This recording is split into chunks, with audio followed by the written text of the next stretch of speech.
विश्वनाथ भगवान की महान कालेश्वर भगवान की वरेश्वर महादेव की भद्रकाली काला सीताराम सरकार की संत समाज की हर हर महादेव हर हर महादेव हर हर महादेव। भगवान देवदेव महादेव शिव कृपा से भगवान शंकर की करुणा उदारता दया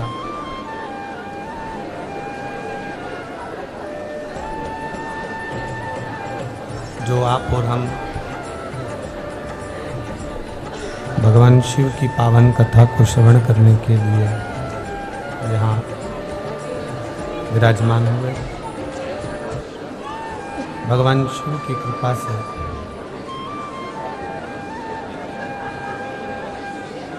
कथा मंडप में विराजमान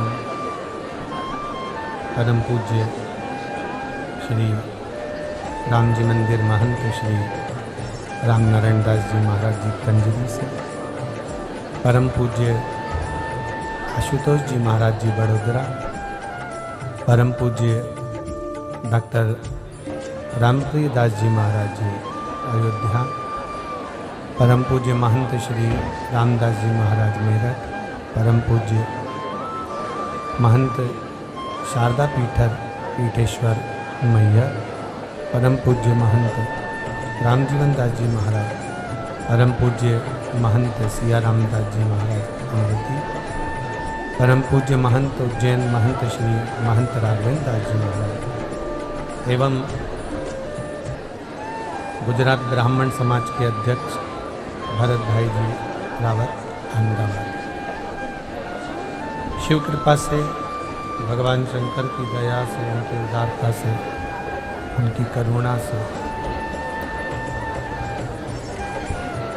ये पावन शिव महापुराण की कथा को श्रवण करने का सौभाग्य आप और हमको प्राप्त हुआ है।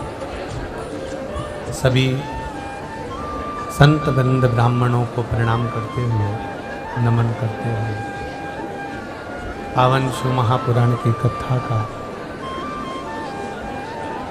आनंद सुख प्राप्त करने के लिए अपन यहाँ पधारे। बड़े भाग्यशाली हैं श्री संजय कुमार जी जयंती भाई जी पटेल, श्रीमती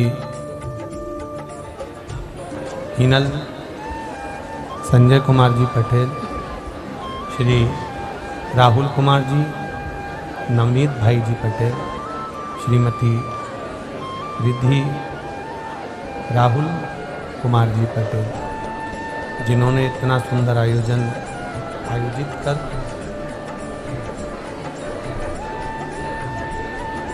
हालोल कंजरी वालों के लिए एक सुंदर आनंद की अनुभूति करवाए। कहीं ना कहीं देवादिदेव महादेव की करुणा कृपा जो गुप्त नवरात्रि में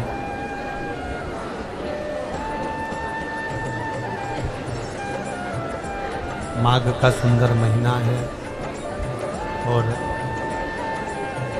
माँ भद्रकाली के चरणों में पावागढ़ वाली माता के इस पावन आनंद में अपन सब शिव महापुराण की कथा को सुनने के लिए विराजमान है।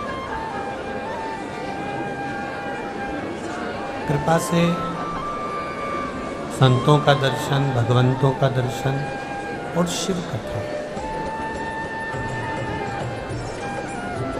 एक आनंद का अनुभव कराने वाली है, थोड़ा आनंद की अनुभूति कराने वाली है।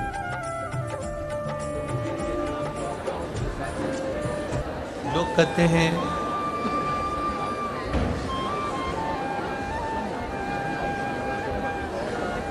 कि जीवन एक बार मिला,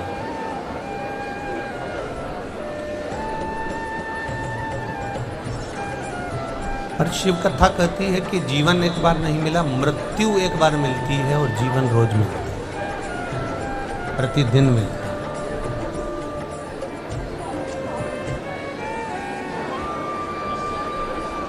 जो ये कहते हैं कि जीवन एक बार मिला है, उनको जीने का तरीका नहीं आता।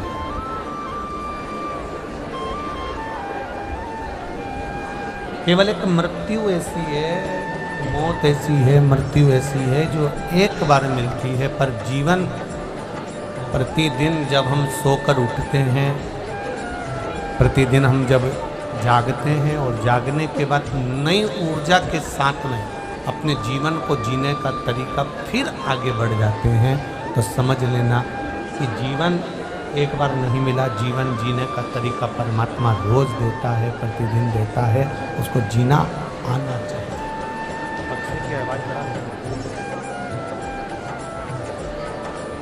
जीवन जीने का तरीका, मृत्यु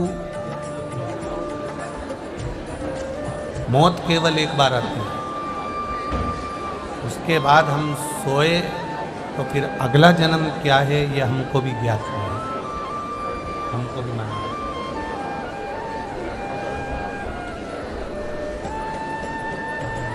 और तुमको कोई कह दे कि मृत्यु के बाद में तुम्हारा ये वाला जन्म होगा, या मृत्यु के बाद में तुम्हारा ये जन्म होगा, या मृत्यु के बाद में तुम इस जन्म में इस योनि में चले जाओगे या इस योनि में पहुंच जाओगे, तो जो बता रहा है उससे भी तुम पूछ सकते हो कि मरने के बाद क्या आप ऊपर देखकर आए कि हम कौन सी योनि में जाएंगे।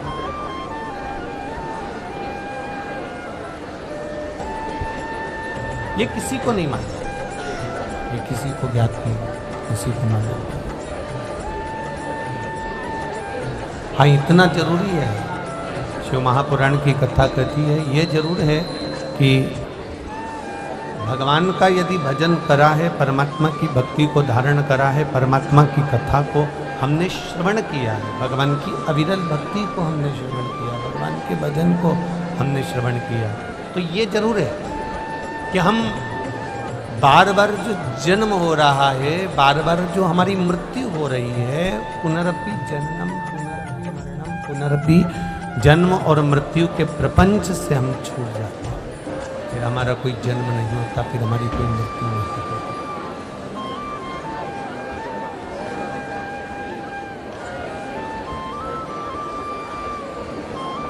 उस मृत्यु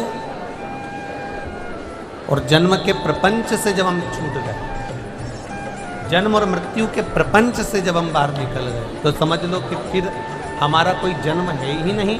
इसी को मोक्ष कहा गया। मुक्ति और मोक्ष में अंतर है। मुक्ति किसको कहते हैं कि बार बार जन्म लेना, फिर मर जाना, फिर जन्म लेना, फिर मर जाना, फिर जन्म लेना। एक योनि से मुक्त हो गए, दूसरी योनि में पहुंच, दूसरी योनि में से मुक्त हुए, तीसरी योनि में पहुंच गए, तीसरी योनि से मुक्त हुए, चौथी योनि में। इसको केवल मुक्त होना कहा, इसको मोक्ष नहीं कहा। मोक्ष का सार्थत्व है भगवान का भजन इतना कर लो, शिव तत्व इतना धारण कर लो, भगवान शंकर का इतना गुणगान कर लो, भगवान राम का इतना गुणगान कर लो, मेरे देवाधिदेव महादेव का इतना भजन कर लो, इतना कीर्तन कर लो, इतना मंत्र जाप कर लो, इतना नाम जाप कर लो, या परमार्थ का इतना कार्य कर दो, किसी भूखे को भोजन करा देना, किसी प्यासे को पानी पिला देना, किसी को मेडिकल की जरूरत है, औषधि की जरूरत है, उसको औषधि दिला देना, कोई गरीब कन्या है उसका मंगल विवाह करा देना, या कोई अन्य कोई कार्य है किसी के लिए तो उसको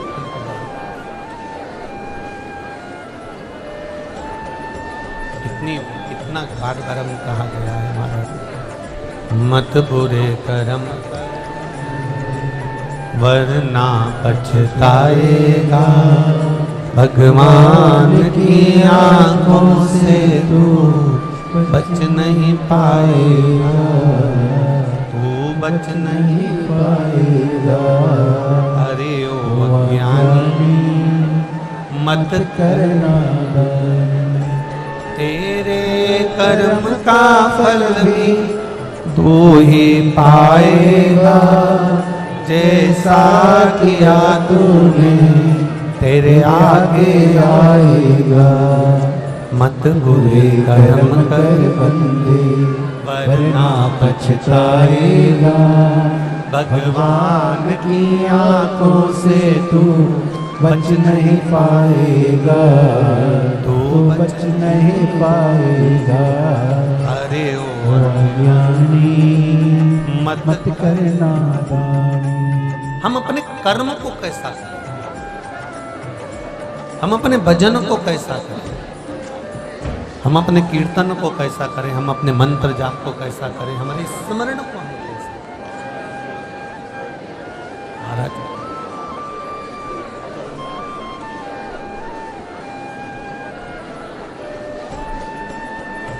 अगर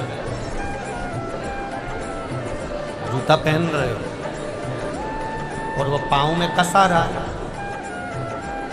जूता पहन रहे हो और वो पाँव में काट रहा है, पाँव में तकलीफ दे रहा है, तो तुम क्या कहोगे? ये मेरे साइज का, जम के तो बोलो।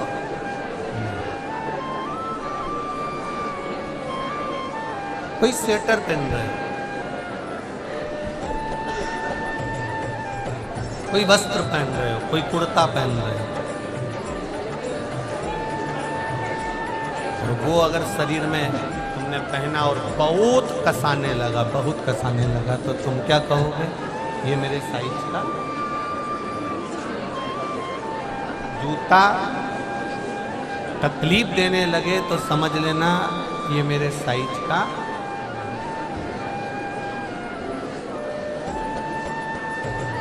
कपड़ा तकलीफ देने लगे तो समझ लेना ये मेरे साइज का नहीं है। और रिश्तेदार अगर तकलीफ देने लगे तो समझ लेना कि ये भी हमारे साइज के नहीं। अगर वो तकलीफ दे रहे हैं आपको, वो कष्ट दे रहे हैं, वो आपको कष्ट दे रहे हैं, वो आपको तकलीफ प्रदान कर रहे हैं, वो आपको कष्ट दे रहे हैं, तो समझ लेना ये आपके साइज के नहीं। अहंकार की मत्ता में, अभिमान की मत्ता में ये बहुत ऊंचे उठ गए, अहम की अभिमत्ता में ये बहुत ऊंचे उठ गए, और अहंकार की अभिमत्ता में जब ये बहुत ऊंचे उठ गए, अहंकार की अभिमत्ता में जब ये बहुत ऊपर पहुंच गए हैं, तो ये समझ लेना कि ये अब आपके साइज के।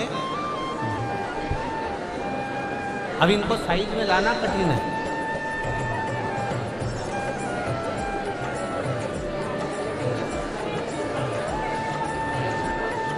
आहू और आहू का, जिसकी कथा कल चल रही है,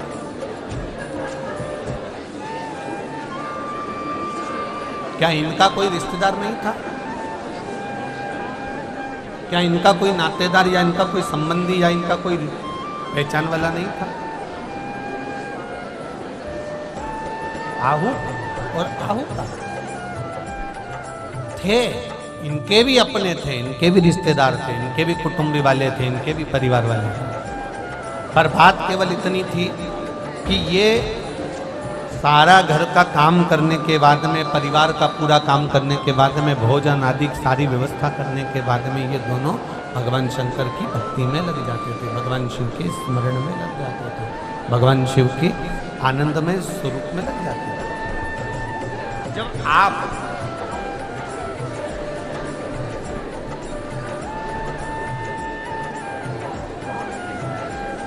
घर में बैठकर आस्था चैनल पर शिव महापुराण की कथा को सुन रहे हो,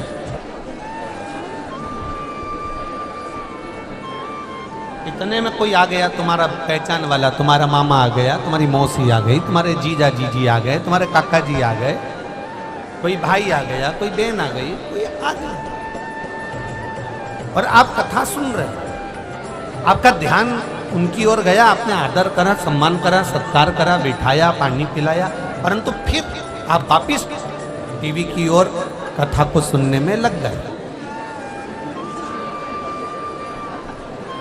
अब उनको बुरा लगेगा कि नहीं लगेगा? बोलो, जम के बोलो, लगेगा ना कि हम तो एक तो इनसे मिलने के लिए आए, हम इनके पास पहुँचे हैं, इनके नज़दीक में पहुँचे हैं, उनके पास में पहुँचे हैं, और उनके पास में पहुँचने के बाद भी, उनके पास में, उनके नज़दीक में पहुँचने के बाद भी इनका ध्यान, इनका चित्त, इनका मन कथा में तो लग ही नहीं रहा, हम में तो लग ही नहीं रहा, बस ये टीवी के सामने आस्था चैनल पर जो कथा आ रही है उसको देख रहा है, या मोबाइल पर लगा हुआ है, या लैपटॉप में लगा हुआ कथा में।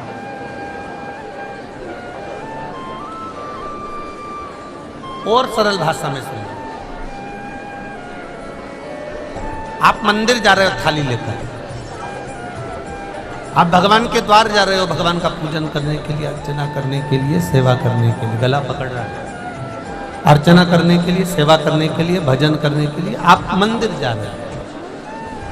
और जब आप मंदिर जा रहे हो, सेवा करने के लिए पहुंच रहे हो, भगवान का भजन करने के लिए पहुंच रहे हो, मंत्र जाप करने के लिए पहुंच रहे हो, इतने में कोई तुम्हारे घर पर आकर बैठ गया और तुम आधे घंटे तक, 1 घंटे तक मंदिर से बाहर ही नहीं आए।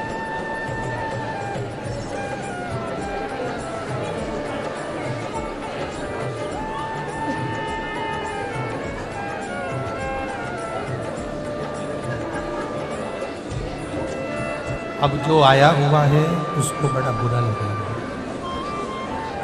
अब जो पहुंचा हुआ है उसको वो ठीक नहीं लगेगा कि बताओ, मैं तो इसके आकर बैठा हूँ और ये मंदिर में लगा हुआ है, शिव जी के अभिषेक में लगा हुआ है, अर्चना में लगा हुआ है, पूजन में लगा हुआ है। आहू और आहू का दोनों भील और भिलनी के यहाँ पर ये सारे रिश्तेदार थे, संबंधी थे, पहचान वाले थे। थोड़ी दूर पर गांव था, गांव में इनके पहचान वाले रहते थे, पर कोई इनसे संबंध नहीं रखता था। कारण केवल इतना सा था कि ये जितना समय बचता था उतना समय ना तो निंदा में लगाते थे, ना चुगली में लगाते थे, ना बुरे कर्म में लगाते थे, ना इधर उधर बैठने में लगाते थे। अगर ये समय लगाते थे तो भगवान शंकर की भक्ति में लगाते थे, उनके स्मरण में लगाते थे। इनका बाकी समय था वो उसमें लगता था।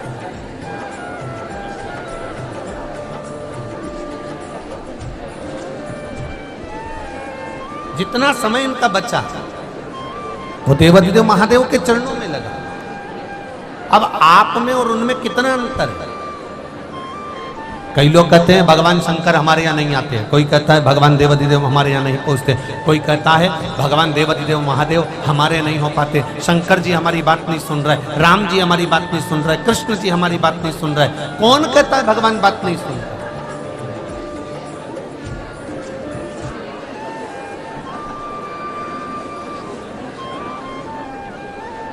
तुम्हें कहा किसने कि भगवान तुम्हारी बात नहीं सुनता? एक हाथी,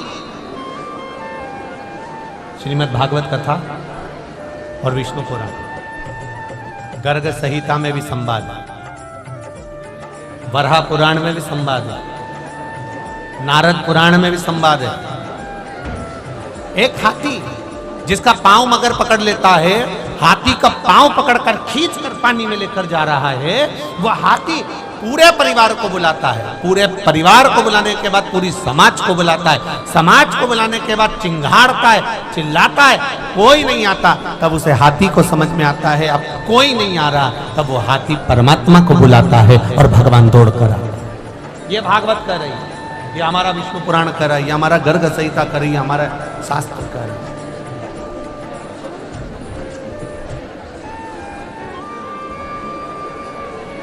लोग कहते हैं भगवान हमारी बात नहीं सुनता, शिव पुराण कहती है चींटी के पाँव में नूपुर बांध दो, शिव पुराण कहती है वो नूपुर की भी आवाज मेरा महादेव सुनता है, तो तुम्हारी क्यों नहीं सुनता? जरा विचार तो करिए, सुनता है, हर पल श्रवण करता है, हर घड़ी। ये मोबाइल तो अब हो गए, फोन तो अब चालू हो गए, इसके पहले मोबाइल और फोन थे क्या? इससे पहले जरा निकालो तो सही, जरा पहले से ना फोन था ना मोबाइल था।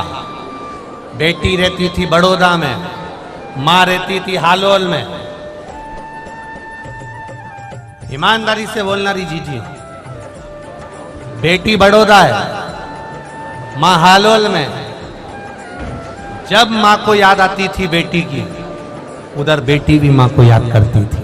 ना फोन था ना मोबाइल था, ये दिल का कनेक्शन था, ये दिल का संबंध था, ये दिल का कनेक्शन था, ये इस दिल का कनेक्शन था।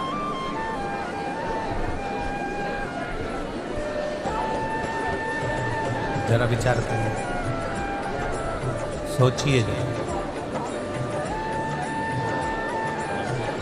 अब मोबाइल होने के बाद भी, फोन होने के बाद भी संबंध इतने पक्के नहीं है जितने पहले होते थे, बिना मोबाइल के, बिना फोन के।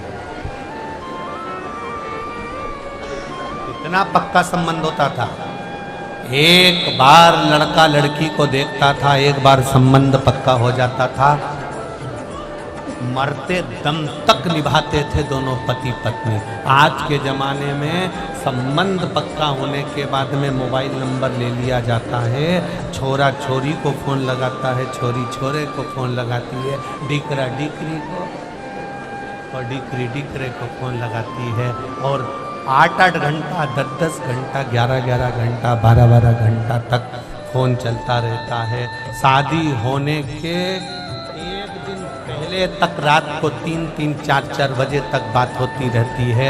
उसके बाद में जब संबंध हो गया, संबंध होने के बाद में 2 साल, 3 साल, 4 साल बाद दोनों पति पत्नी अदालत में खड़े मिलते हैं। इतना बात करने के बाद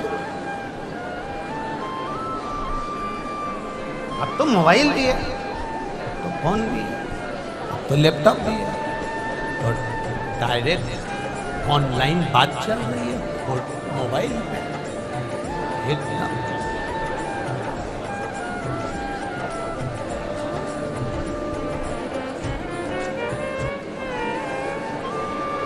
जरा सा ऑनलाइन बात चल रही है और जरा सा तुम नहीं दिखते तो क्या बोलता है फोन पे?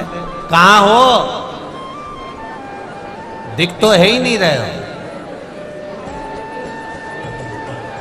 फिर पानी पीने चले गया था, अच्छा, फिर आके बैठ गए, फिर गायब हो गया। कहाँ हो? नेटवर्क चले गए। अब ना दिखने का कारण एक है, पानी पीने चले गया था इसलिए नहीं दिख रहा था, रोटी खाने चले गया था इसलिए नहीं दिख रहा था, या नेटवर्क चले गया था इसलिए नहीं दिख रहा था। उसी तरह भगवान कब तक नहीं दिखता? जब तक हम किसी काम में लगे रहते हैं या हमारा नेटवर्क चले गया।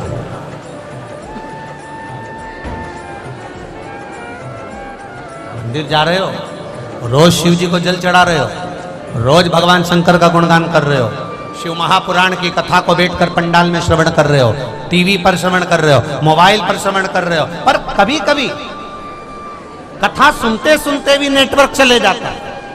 तुम देखना तुम्हारी अड़ोस पड़ोस में जो बैठी हो, थोड़ी थोड़ी देर में इनका नेटवर्क गायब हो जाता है। बैठी है, मोबाइल चालू है, भगवान भी कहता कहाँ है? भोलेनाथ जी भी कह रहे हैं बैठी तो है, बैठी तो है पर दिख नहीं रही। कभी कभी ऐसा होता है कि फोन चालू रहता है और धुंधला धुंधला दिखने लगता है। पार्वती और शंकर जी का संवाद कहता है बैठे थे अमरनाथ की गुफा में, और अमरनाथ की गुफा में थोड़ी देर तक पार्वती जी का नेटवर्क मिलता रहा। पार्वती जी कथा सुनती रही। उसके बाद धीरे पार्वती जी सो गई। नेटवर्क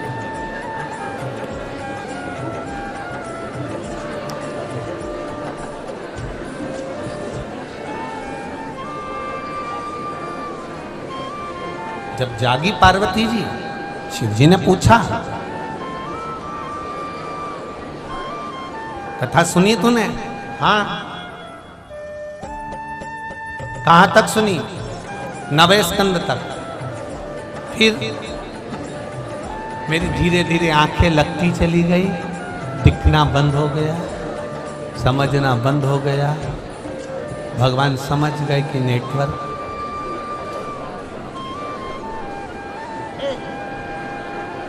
कभी कभी ऐसा हो जाता है। तुम बैठे कथा में हो, बैठे आस्था चैनल के सामने हो, बैठे फेसबुक यूट्यूब के सामने हो, कथा सुनना है। तुमने मन बनाकर बैठी हो कि मुझे कथा सुनना है, अपने हाल होल में हो रही, अपने कंजरी में हो रही, पूरी कथा सुनूंगी। पर बैठी तो थी, पर बैठे बैठे मन में आ गया फ्रिज के अंदर दूध रख के नहीं आई, कहीं बिल्ली नहीं पी जा। नेटवर्क का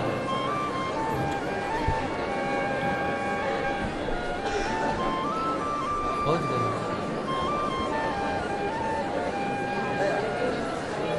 अब वो नेटवर्क गया।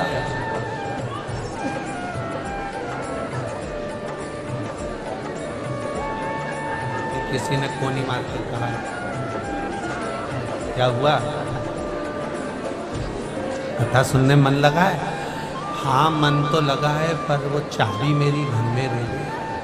ध्यान, नेटवर्क गड़बड़।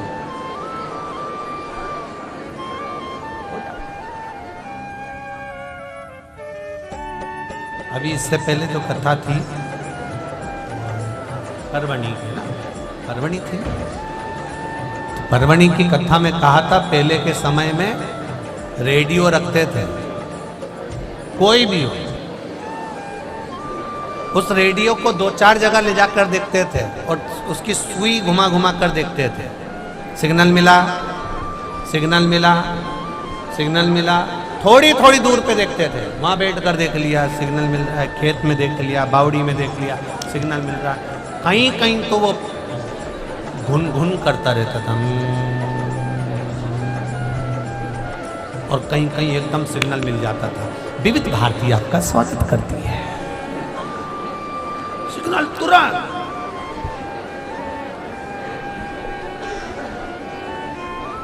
अब क्या करा उसने, रेडियो वाले ने? उसको मालूम है बेलपत्री के पेड़ के नीचे बैठूंगा या कुएं के पास बैठूंगा या मंदिर के पीछे बैठूंगा या वहां जाकर बैठूंगा, नेटवर्क मिल जाएगा।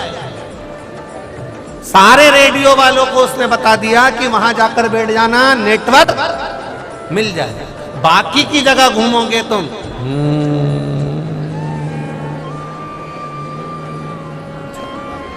और फिर किसी ने कहा वहां जाके बैठ जाओ, नेटवर्क है। और जैसे ही वो वहां जाके बैठा, वैसे विविध भारती आपका स्वागत करती है। चित्रहार में आपका स्वागत है। कौन सा गाना पेश किया जाए? अब फरमाइश से आई, तुरंत नेटवर्क मिल गया, तुरंत। इसी तरह से कहीं पर भी घूम लो, वहां तक तो ठीक है, आवाज आती रहेगी, घूमते रहोगे, आवाज आती रहेगी। पर जैसे ही तुम महादेव की कथा में या शिव मंदिर में जाकर बैठे, महादेव से नेटवर्क मिल जाता है, शंकर से नेटवर्क मिल जाता है। राम मंदिर में जाकर बैठे, राम जी से नेटवर्क मिल जाता है। सिग्नल मिलाने वाला चाहिए कि कहां जाकर मिलेगा, वो बस वहीं जाकर हमें बैठे, उसी स्थान पर बैठे, उस जगह।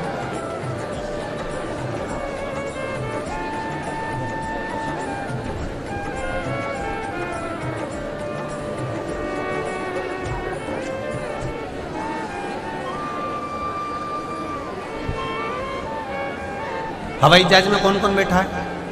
हाथ उठाओ जरा। जो लोग बैठे हैं हवाई जहाज में, बैठ गए? चलो ठीक है। वो मैडम माइक लेके बोलती है, कृपया अपना मोबाइल फ्लाइट मोड पे डाल, मतलब अब तुम्हारा ये मोबाइल इसमें नहीं चलेगा, तो फ्लाइट मोड पर डाल लीजिए। वो ये कहना भूल जाती है कि अब तुम बहुत ऊपर उड़ने वाले हो, भरोसा किसी का नहीं है। अपने मन को भगवान के मोड पर डाल, वो उल्टा बोल जाती है कि फ्लाइट मोड पे डाल। उसने मोबाइल का बोला पर मन का नहीं बोला। और एक बार अगर प्लेन थोड़ा सा यूं हुआ, फिर याद आया जय हनुमान ज्ञान गुण सागर, जय कपीस्तु लोकु जागर, रामदूत अतुल्य बलधामा, अंजलि पुत्र पवन सुत रामा। मतलब इस मन को फ्लाइट मोड पर डालने की जगह अब भगवान के मोड पर डाल दिया। भगवान, इतने में उसने माइक पकड़कर बोल दिया, मौसम ठीक नहीं है। फिर तो अब कुछ नहीं, मम्मी की याद, अब मोड चेंज,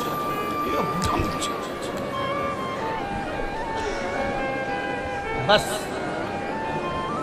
इतना ही हमको करना है। जब ये मन, जब ये चित्त, जब ये वृत्ति, जब ये बुद्धि गलत जगह जाए, तो इसको ले जाकर भगवान के मोड पर ले जाकर छोड़ देना है। राम नाम, कृष्ण नाम, शिव नाम पर भगवान के भजन पर ले जाकर छोड़ देना है, भगवान की भक्ति पर ले जाकर छोड़ देना, अविरल भक्ति की।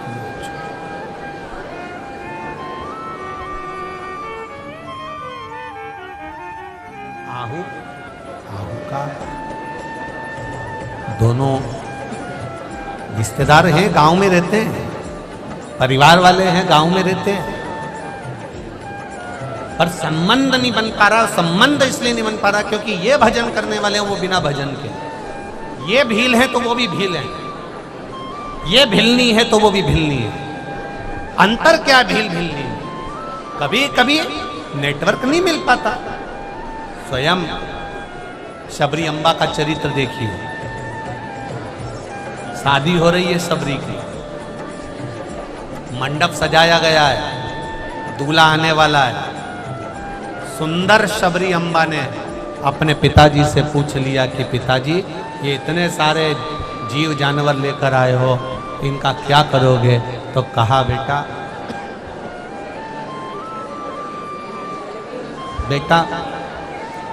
ये जीव जानवर जो आए हैं, इन जीव जानवर को तेरे बाराती जो आने वाले हैं, रिश्तेदार जो आने वाले हैं, उनको इनको मार कर खिलाएंगे।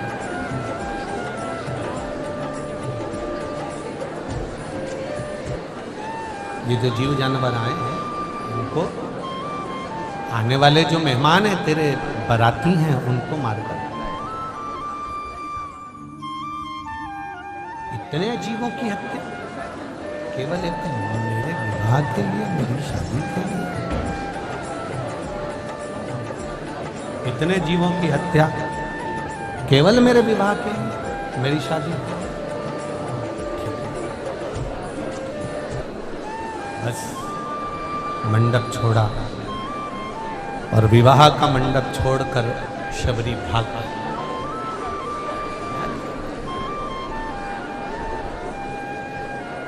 की नहीं है, सीधे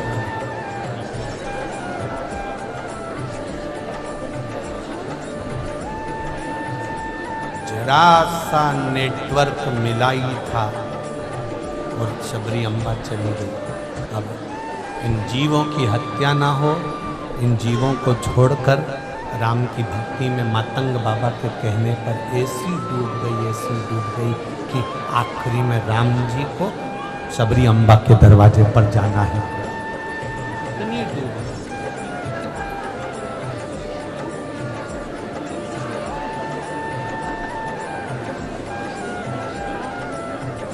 इतनी भक्ति, इतना विश्वास, इतनी दृढ़ता थी कि उसमें वो डूब जाए।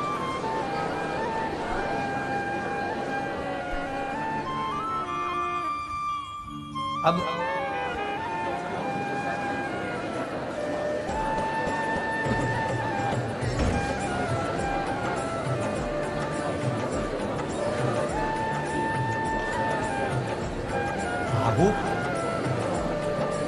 प्रभु का दोनों प्रबल है, भजन का बल प्रबल है। पार्वती जी ने देवाधिदेव महादेव से कह दिया कि इनकी परीक्षा लेने जाओ, जाओ इनकी परीक्षा लेने के।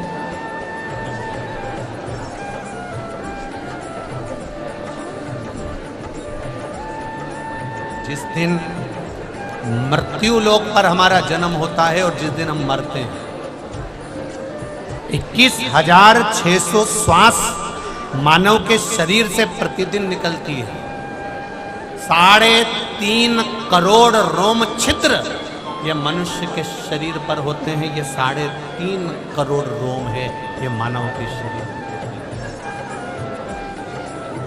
3.5 करोड़ रोम।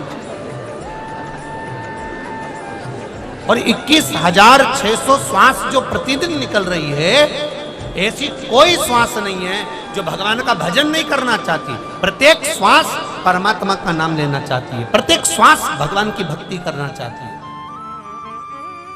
पर परमात्मा ने एक बात कही है, भक्ति करना, भजन करना, स्मरण करना, पर परिवार को पालते हुए, परिवार को लेकर चलते हुए, परिवार को साधते हुए, परिवार का स्मरण करते हुए।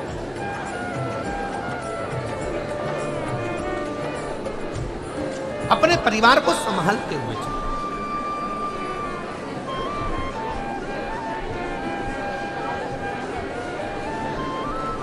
कोई साधु, कोई सन्यासी, कोई तपस्वी, कोई संत आपसे ये कभी नहीं कहेगा कि आप भी साधु बन जाओ।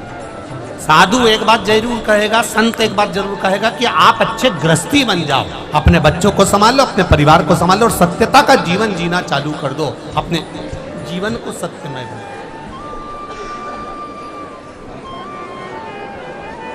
अपने जीवन को सार्थक कर लो, अपने जीवन को आनंदित कर लो, अपने जीवन को सत्यमय बनाने का प्रयास करो। वो कहेगा। शंकर भगवान को माता पार्वती जी ने कहा जरा परीक्षा लेने जाओ। देवाधिदेव महादेव अतिथि बनकर भगवान देवाधिदेव महादेव चले, और जब भगवान शिव अतिथि बनकर चले और अतिथि बनकर जब पहुंचते हैं, यतिनाथ बनकर जब भगवान शंकर पहुंचते हैं, तब उस स्थान पर जहां पर आहूक और आहू का दोनों अंदर बैठे हुए थे, भवन के अंदर दोनों बैठकर भगवान शिव की भक्ति कर रहे थे, कुछ नहीं कर रहे थे, केवल शिव की चर्चा, शंकर का स्मरण। यहां आप और हम बैठकर क्या कर रहे हैं? केवल शिव की चर्चा कर रहे हैं, केवल भगवान शंकर के विषय में बात कर रहे हैं। और जिसकी बात करी जाती है, जिसके विषय में बात करी जाती है, जिसके विषय में बात करते हैं, ये बात करते करते करते करते हम लोग जो आपस में भगवान शंकर का गुणगान करते हैं, ये महादेव तक वो बात पहुंच ही जाती है कि कोई बैठकर मुझे याद कर रहा है, कोई बैठकर मेरा भजन कर रहा है, कोई बैठकर मेरा गुणगान कर रहा है, ये उसके स्मरण में आ जाए। आप प्रयास करना, एक कमरे में बैठना, एक कमरे में बैठना और किसी एक व्यक्ति जो तुम्हारा सबसे ज्यादा विश्वास पात्र है, उसको उस कमरे में बिठा लेना और दोनों मिलकर किसी व्यक्ति की बात करो, दोनों मिलकर किसी की बात करो और दोनों कसम खा लेना, ना तुम बताना ना हम बताएं, मत बताना। और आप दोनों ने जो बात करी है, जिसके विषय में बात करी है, उस तक वो बात अपने आप पहुंच जाती है। इसी को लोग कहते हैं कि वो कहते हैं ना, जैसे कि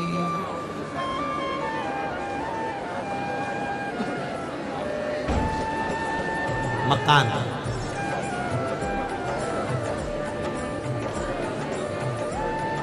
पूरा बोलो एक बार, मकान पीछे क्या लिखा है? कान, मतलब कहीं पर भी बैठ के बात कर लो, दीवार के कान होते हैं, उसी का नाम मकान है। वो सुनती है, बल लेती है, हमारे मुख से निकला हुआ शब्द ये वायुमंडल के द्वारा वहां तक पहुंच जाता है जिसकी हम बात कर रहे होते हैं, उसी तरह हमारा देवाधिदेव महादेव वैकुंठ में नहीं रहता, हमारा देवाधिदेव महादेव कहीं इंद्रलोक में नहीं रहता, हमारा देवाधिदेव महादेव इसी पृथ्वी पर रहता है। हम यहाँ बैठकर चर्चा करेंगे तो वहां तक ये तरंग पहुंच ही जाती।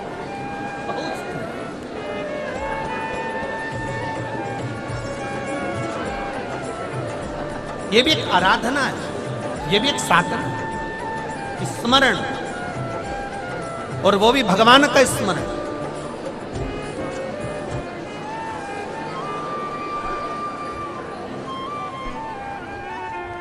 एक लड़के ने एक प्रश्न करा था परवणी में कि गुरुजी,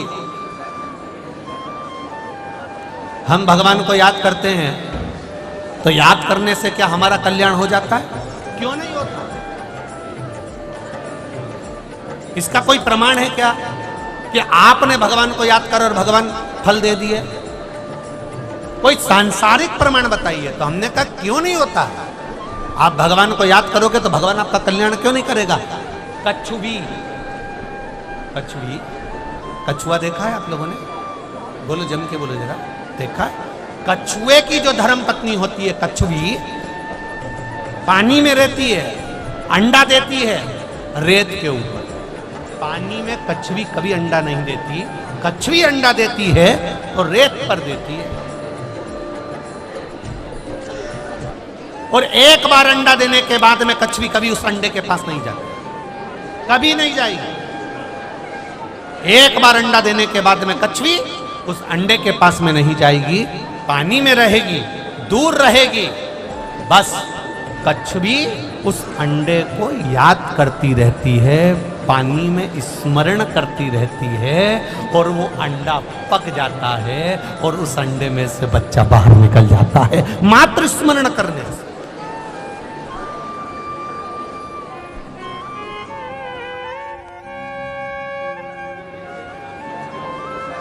मात्र स्मरण करने से।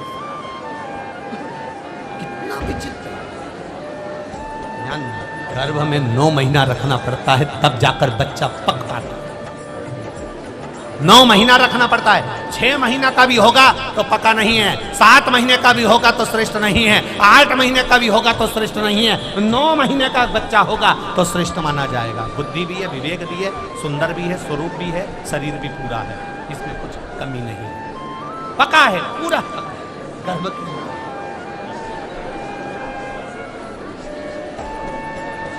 क्या हम स्मरण करते हैं तो भगवान हमारे पर कृपा दृष्टि करता? क्यों नहीं करता? कछुवी अंडा देने के बाद उसके पास में 8 महीना, 7 महीना, 6 महीना, 5 महीना, 4 महीना नहीं जाती, याद करती रहती है तो भी अंडा पक जाता है, तो भी अंडा पक जाता है। फिर गुरुजी आप कहते हो कि भगवान पर दृष्टि रखो, भगवान के चरणों पर दृष्टि रखो, तो क्या हम भगवान का दर्शन करते हैं, दृष्टि रखते हैं तो भी हमारा कल्याण हो जाता है? क्यों नहीं होता? क्यों नहीं? मछली अपना अंडा देती है पानी के अंदर। मछली जब पानी के अंदर अंडा देती है तो मछली उस अंडे के पास कभी नहीं जाती, तैरती तैरती मछली बस उस अंडे पर अपना ध्यान लगाती है, अपनी दृष्टि देती है। कछुवी स्मरण कर कर अंडे को पका देती है, मछली देख देख कर अंडे को पका देती है और अंडे में से बच्चे का जन्म हो जाता है। दृष्टि से भी हमारा कल्याण, दृष्टि मात्र परमात्मा के चरणों पर होगी, भगवान के चरणों पर होगी, भगवान पर होगी तो भी हमारा कल्याण होगा। फिर आप कहते हो कि कथा सुनो, कथा सुनने से कल्याण हो सकता है? क्यों नहीं होगा? टिटहरी अपने बच्चे को जन्म देती है, टिटहरी अंडे को जन्म देती है और अंडे को पृथ्वी पर पटक देती है। टिटहरी उस अंडे के पास में कभी नहीं आती, टिटहरी बस एक काम करती है, आकाश में उड़ती है और चिल्लाना चालू कर देती है। इतनी चिल्लाती है, इतनी चिल्लाती है कि टिटहरी के शब्द से अंडा पक जाता है, उसका बच्चा जन्म ले लेता है। उसी तरह भगवान की कथा जब होती है, हम सुनते हैं, गर्जना होती है, शब्द निकलते हैं, मंदिर में घंटियां बजती है, घंटाल बजते हैं, उसके शब्द जब निकलते हैं तो हम जैसे जीवों का कल्याण अपने आप हो जाता है। ये शब्द की गरज है। महाराज, आप कहते हो कि शिव मंदिर में जाओ, शंकर जी का स्पर्श कर लो, चरणों का स्पर्श कर लो, भगवान के मंदिर की देहली का स्पर्श कर लो। स्पर्श से क्या मतलब है? हमारा कहना है, मोरनी अपने बच्चे को जब जन्म देती है, मोरनी अंडे को जब जन्म देती है, तो मोरनी अपने अंडे को कहीं छोड़कर नहीं जाती, उसके स्पर्श में, उसके साथ उसके ऊपर बैठी रहती है, स्पर्श में लगी रहती है, तो वो अंडे से बच्चा जन्म ले लेता है। हम भगवान के चरण पकड़ लेते हैं तो हमारा भी कल्याण हो ही जाता है। एक स्पर्श, स्मरण, जरा ध्यान देना। पहले नंबर पर क्या है? बोलो, जम के बोलो जरा। स्मरण, याद करना, दृष्टि, दर्शन करना, भगवान का दर्शन, शब्द, कथा सुनना, बोलना, और चौथे नंबर पर है स्पर्श। ये चार चीजों में से अगर हमने एक चीज भी अपनी जिंदगी में उतार ली तो ये निश्चित है कि मेरा देवाधिदेव महादेव आपको मिलेगा। हर हर महा, वो मिलेगा जरूर। आपकी भक्ति, आपका विश्वास, आपकी दृढ़ता, आपका आनंद वहां तक होगा। मैंने तेरे ही भरोसे, ओ बाबा तेरे ही भरोसे, हवा विच उड़ती जावागी, बाबा टोर हटो छठी नाम कटी जावागी। भोले मैं तेरी पतंग, शंभो मैं तेरी पतंग, हवा विच उड़ती जावागी, बाबा टोर हटो छठी नाम कटी जावागी। भोले मैं तेरी पतंग। आप स्मरण करें, आप दृष्टि रख लीजिए, आप शब्द सुन लीजिए, आप स्पर्श कर लीजिए, उसमें हमारा तो हो गए देवाधिदेव महादेव यतिनाथ बनकर, अतिथि बनकर। इसलिए हमारे सनातन धर्म में कहा जाता है अतिथि देवो भव, इसलिए हमारे यहाँ कहा जाता है। आज भी हमारे यहाँ वल्लभ पुष्टि मार्ग में कहते हैं, अगर घर में कोई परम भगवती वैष्णव आ जाए तो समझ लो स्वयं ठाकुर जी आकर विराजमान हो गए। ये हमारा पुष्टि मार्ग कहता है, ये हमारा पुष्टि मार्ग है।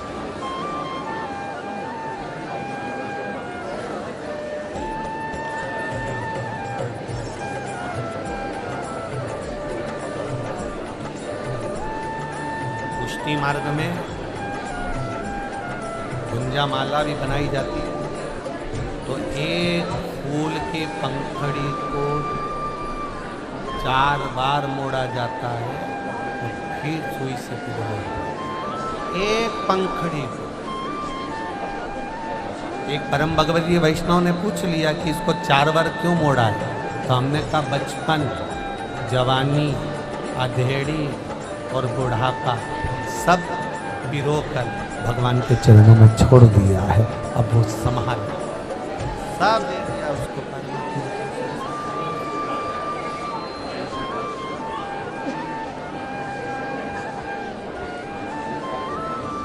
सब भगवान को दे दिया, अब बच्चा क्या?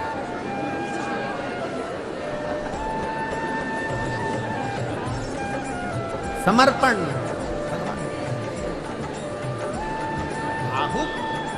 आहुका के परीक्षा लेने के लिए देवाधिदेव महादेव पहुंच रहे हैं। यतिनाथ बनकर, अतिथि बनकर पहुंच गए।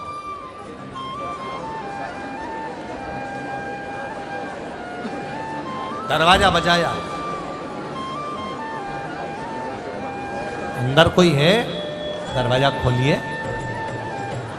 अंदर कोई है, दरवाजा खोलिए।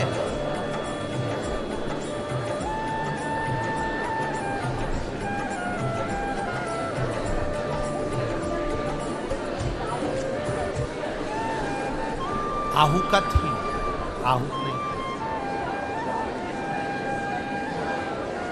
आहूत कुछ कार्य से गए हुए थे तो आहूकत ही।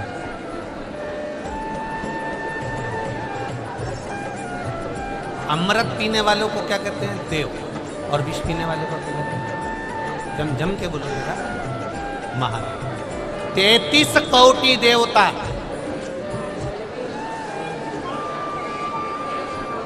सबसे ज्यादा बात किसकी मानते थे? जम के बोलो, महादेव।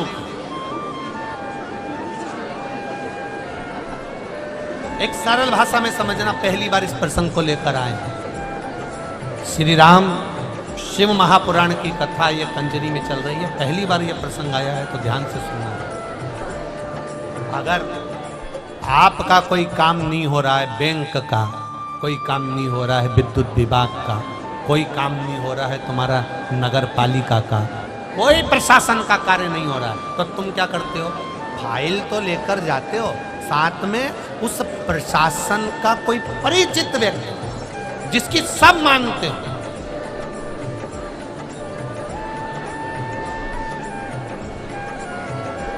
जिसकी सब सुनते हो। विधायक जी, आप हमारे साथ चलोगे क्या? हमारा ये कार्य है, आप कर लोगे क्या? महात्मा जी, आप हमारे साथ चलोगे क्या? हमारा ये कार्य कर दोगे? मतलब आप उसको लेकर गए हो जिसकी बात कभी ना कटे, कभी ना कटे। आप उसको साथ में, आप उसको लेकर पहुंचो।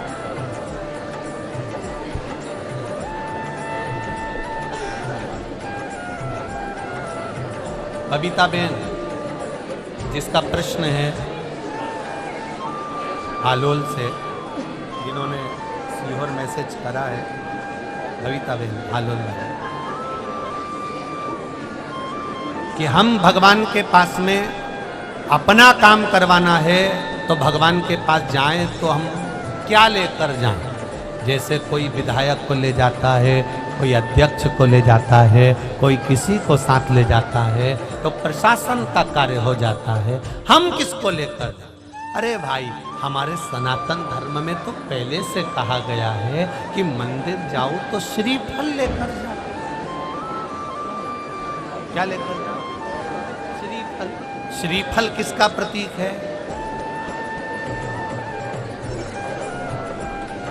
तो जम के श्रीफल किसका प्रतीक? देव अधिदेव महादेव का। शंकर जी के भी 3 नेत्र हैं, तो श्रीफल में भी आज जाकर श्रीफल की जटा को निकाल कर देखना, उसमें 3 नेत्र हैं। शिव जी की भी जटा है, तो श्रीफल की भी जटा है। शंकर भगवान को कहते हैं कर्पूर गौरम करणाव तारम। शंकर भगवान का बाहर का स्वरूप देखोगे तो कठोर मिलेगा, भीतर से मेरा महादेव सबके लिए अमृत देकर विष पीने वाला बेटा है, वो सबके लिए निर्मल है। इसलिए श्रीफल भी ऊपर से कठोर, अंदर से नर्म है।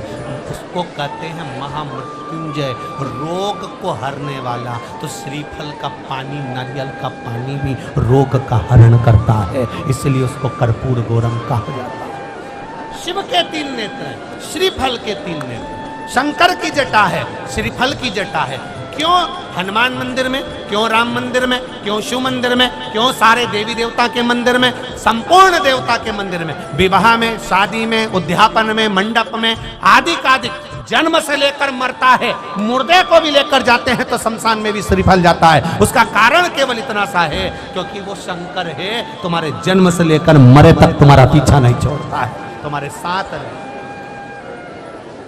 किसी गुरु को बुलाना है, श्रीफल दे देते हैं। किसी से काम निकालना है, श्रीफल दे देते हैं। किसी का सम्मान करना है, श्रीफल दे देते हैं। क्यों? क्योंकि शंकर जब उसके हाथ में पहुंचता है, शिव उसके करीब में पहुंचता है। शंकर जब उस मंदिर में पहुंचता है, हम राम जी के मंदिर पहुंचे, हनुमान जी के मंदिर पहुंचे, देवी जी के मंदिर पहुंचे, देवता के मंदिर पहुंचे, हम नारियल ले गए, श्रीफल ले गए। श्रीफल ले जाकर हमने जब दिया तो देवता प्रसन्न हो जाते हैं कि मेरा महादेव आ गया है, इसकी पहचान बहुत ऊपर है, इसकी फाइल निपटाना पड़ेगा।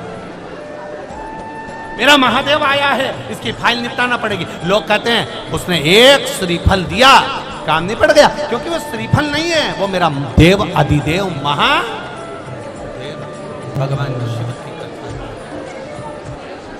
शिव जी सामने यतीनाथ बनकर भगवान देव अधिदेव महादेव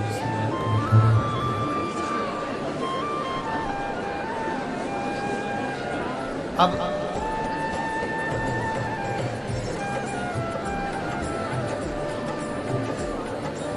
आहुका ने दरवाजा खोला, भगवान शिव अंदर प्रवेश किए। आहुका ने कहा, आप कौन हो, कहां से आए हो, कैसे आए, क्या काम है?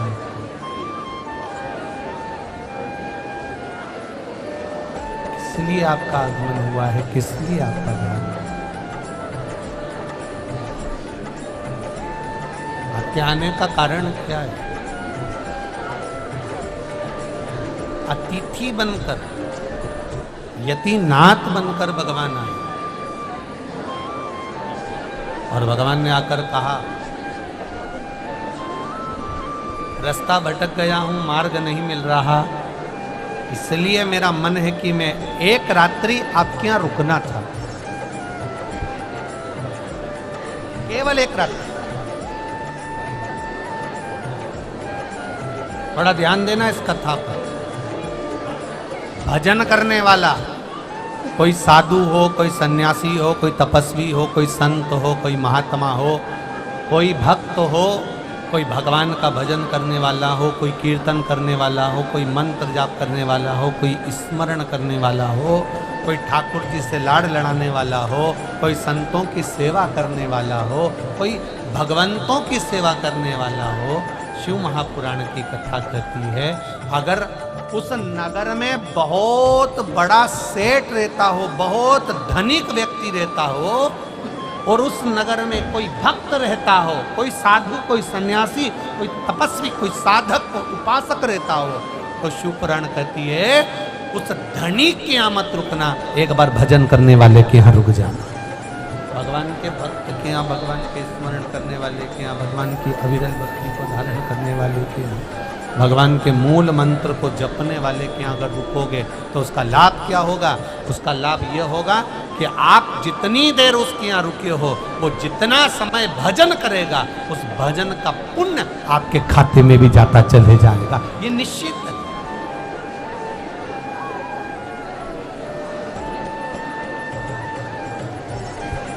शंकर जी के मंदिर जाते हो आप लोग? हाथ उठाओ, कौन कौन जाता है जरा? सब जाते हो? रख लो रख लो रख लो, वापिस रख। शिव जी के मंदिर जाते हो? घर से जल लेकर जाते हो? हाथ उठाओ, कौन कौन ले जाता है? सभी लोग ले जा रहे हो ना? हाँ, बहुत जरूरी है घर से लेकर जाना। क्यों लेकर जाना? क्योंकि घर में 10 तरह के लोग रहते हैं, 10 तरह के विचार होते हैं, 10 तरह की बातें होती है, 10 तरह का क्रम होता है।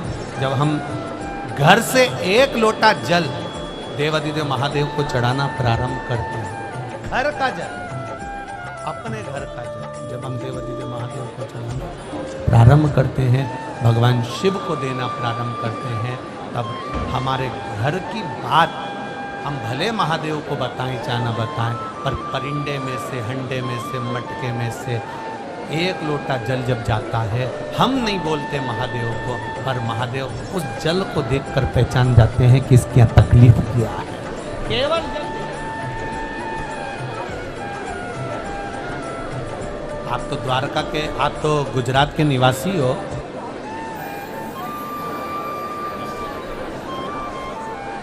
द्वारका जी भी आप ही के पास में है। सुदामा जी भगवान कृष्ण के यहां गए थे। क्या लेकर गए थे? जम के बोलो जरा। चावल।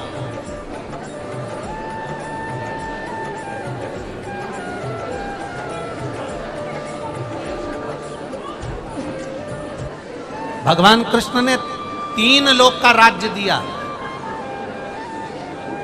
3 लोक का राज्य चावल को देख के दिया था कि बासमती था कि लाल किले का था? चावल देख के दिया था भगवान ने? नहीं, चावल नहीं। पड़ोस में गई सुशीला, मेरा पति द्वारका जा रहा है, थोड़ा सा कुछ दे दो। वो फटक रही थी तंदूल, उसने सुशीला के पल्लू में दे दिया। पल्लू में जब तंदूल आया और पल्लू में तंदूल आया तो तंदूल डलते से ही पल्लू फट गया, नीचे चावल, चावल नीचे। सुशीला ने उस पल्लू को फाड़ा, उसके 4 भाग सुशीला ने करे और तंदूल उसमें भरा, और तंदूल भरकर ले जा रही है। कंकर भी पड़ा हुआ है, बीनती बीनती रास्ते भर जा रही है। आंख का अश्रु उस तंदूल पर गिरते चले जा रहा है। आंख का अश्रु उस तंदूल पर गिरता गिरता जा रहा है। तंदूल को बांध कर सुदामा जी को दे दिया। सुदामा जी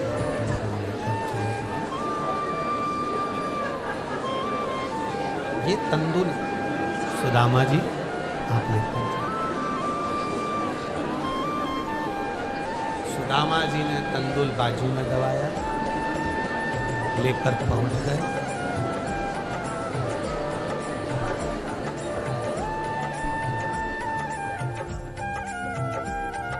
लड्डू 25 दिन का बासी हो। कितने दिन का? 25 दिन का। और उसकी पैकिंग डब्बा 1 नंबर का हो।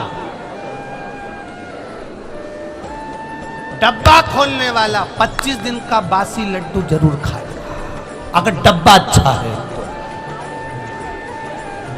डब्बा अगर अच्छा है तो।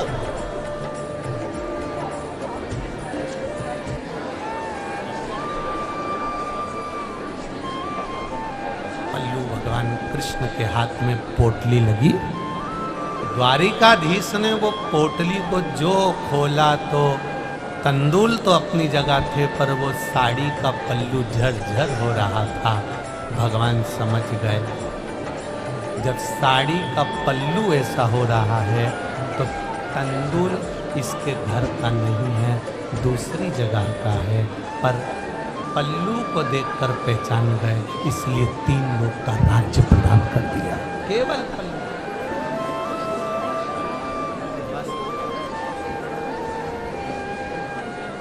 दुनिया के लोगों ने कहा उन्होंने तंदूल खाया तो 3 लोग का राज्य दे दिया। तंदूल खाया तो 3 लोग का राज्य दे दिया। ये तो दुनिया के लोगों ने दृष्टि गलत कर ली। जो भगवान को बता दिया कि तंदूल खाया तो 3 लोग का राज्य दिया। अगर सुदामा तंदूल भी लेकर नहीं जाते, केवल सुशीला का एक छोटा सा कपड़ा, केवल एक कार्ड, ये कपड़ा नहीं था।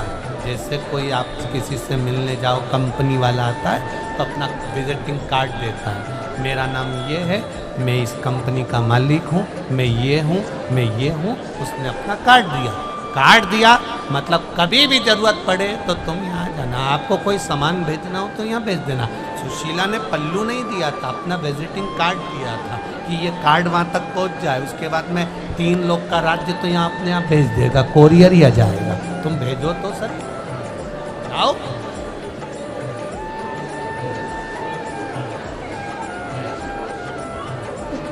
इतना बड़ा गांव छोड़कर, इतना बड़ा शहर छोड़कर,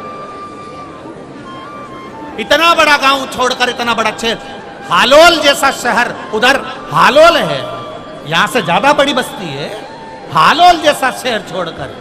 मेला भोलानाथ ये कंजरी में क्यों आया? क्योंकि भोलेनाथ को दिल देखता, भाव देखता है, और केवल दिल और भाव के सिवा।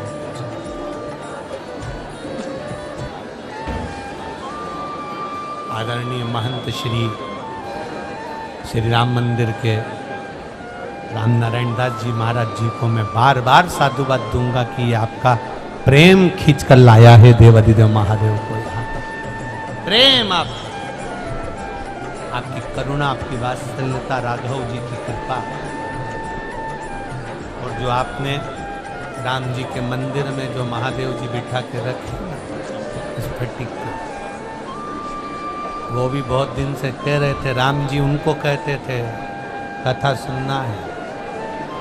भोलेनाथ जिस दिन से स्फटिक का शिवलिंग बैठा उस दिन से राम जी भोलेनाथ जी के पीछे पड़े, बिल्कुल दोनों आमने सामने। तुम जाके राम मंदिर में देख लेना, दोनों आमने सामने। पहले मेरा मन कहता है ये शंकर जी का मंदिर राम जी के बिल्कुल ठीक सामने बनने वाला था। वो तो शंकर जी ने सोचा है राम जी रोज बार बार कहेंगे कथा सुनाओ, कथा सुनाओ। पार्वती जी को सुनाई थी, काकभुसुंडी को सुनाई, सबको सुनाई, हमको सुना। तो राम जी ने तुरंत शंकर जी ने महंत जी को कहा होगा साइड में बना, दिखूंगा ही नहीं। तो वो मंदिर थोड़ा राम जी के सम्मुख में साइड में, अब दोनों बैठे अलमस्त में आराम।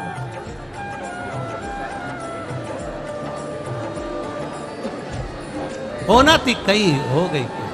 ये विश्वास जागृत, आपका भरोसा, और जो दिल से सुनता है। पत्र देखिए बहुत सारे हैं, एक पत्र तो यही है, देखिए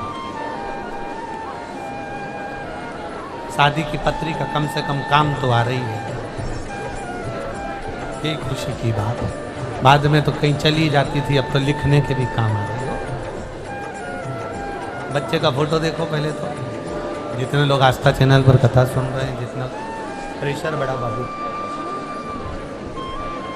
जितने लोग आस्था चैनल पर कथा सुन रहे हैं, और ये फोटो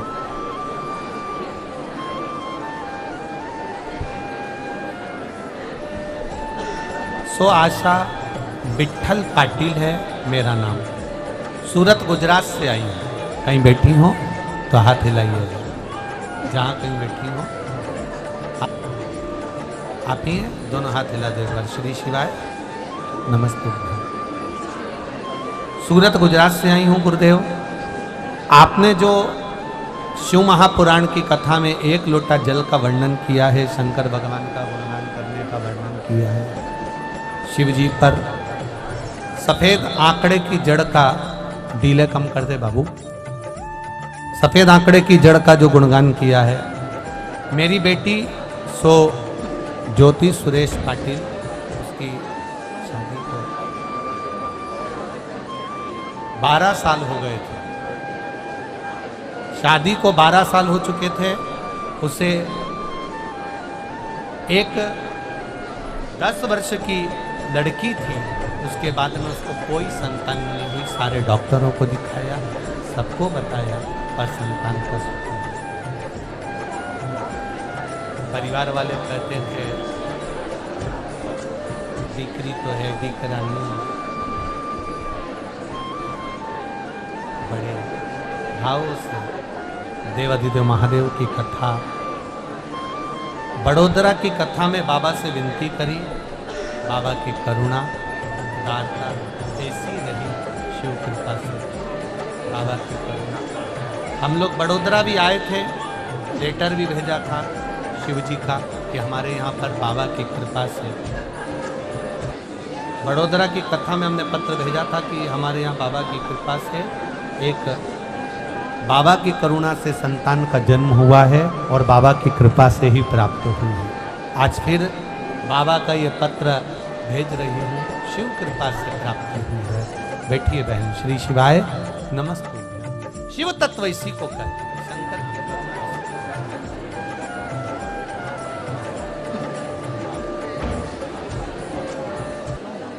आप शिव की भक्ति को, आप शंकर भगवान के गुणगान को कर रहे हैं, शिव आता कहां है? क्या गांव में जगह नहीं थी? पर आहुका के दरवाजे पर मेरे देवाधिदेव महादेव यतिनाथ बनकर विराजमान हो गए। और जो यतिनाथ बनकर विराजमान हुए सम्मुख में आकर खड़े हो गए। आहुका ने दरवाजा खोला। आप कौन है? कहां से आए? मैं एक राहगीर हूं, भटक गया हूं, मैं जानता नहीं हूं, मेरा मार्ग भटक गया है, मुझे यहाँ एक रात्रि रहने के लिए जगह दे दीजिए। तब आहुका ने कहा, बाबा जी हमारा घर छोटा है, एक कक्ष है, एक कमरा है, इसमें कैसे आप रहेंगे? कमरा भी इतना छोटा है कि केवल मैं और मेरा पति इसमें रहता है, केवल मैं और मेरा पति इसमें रहता है।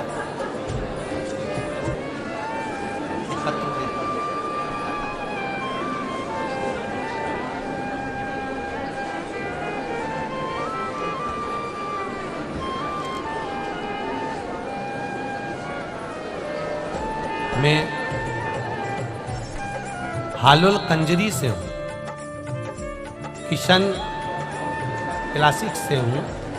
किसी ने पत्र लिखा है, जो भी हो अपने स्थान पर खड़े हो सकते हैं। मैं हालोल कंजरी से किशन क्लासिक से हूँ। बाबा जी हम लोग 1995 से यहाँ रह रहे हैं। 1995 से हम यहाँ रह रहे हैं। गुरुदेव हमारे पास में हमारा घर का मकान नहीं था, इतना था भी नहीं कि हम लोग घर का मकान ले सके। पर मेरी एक सहेली ने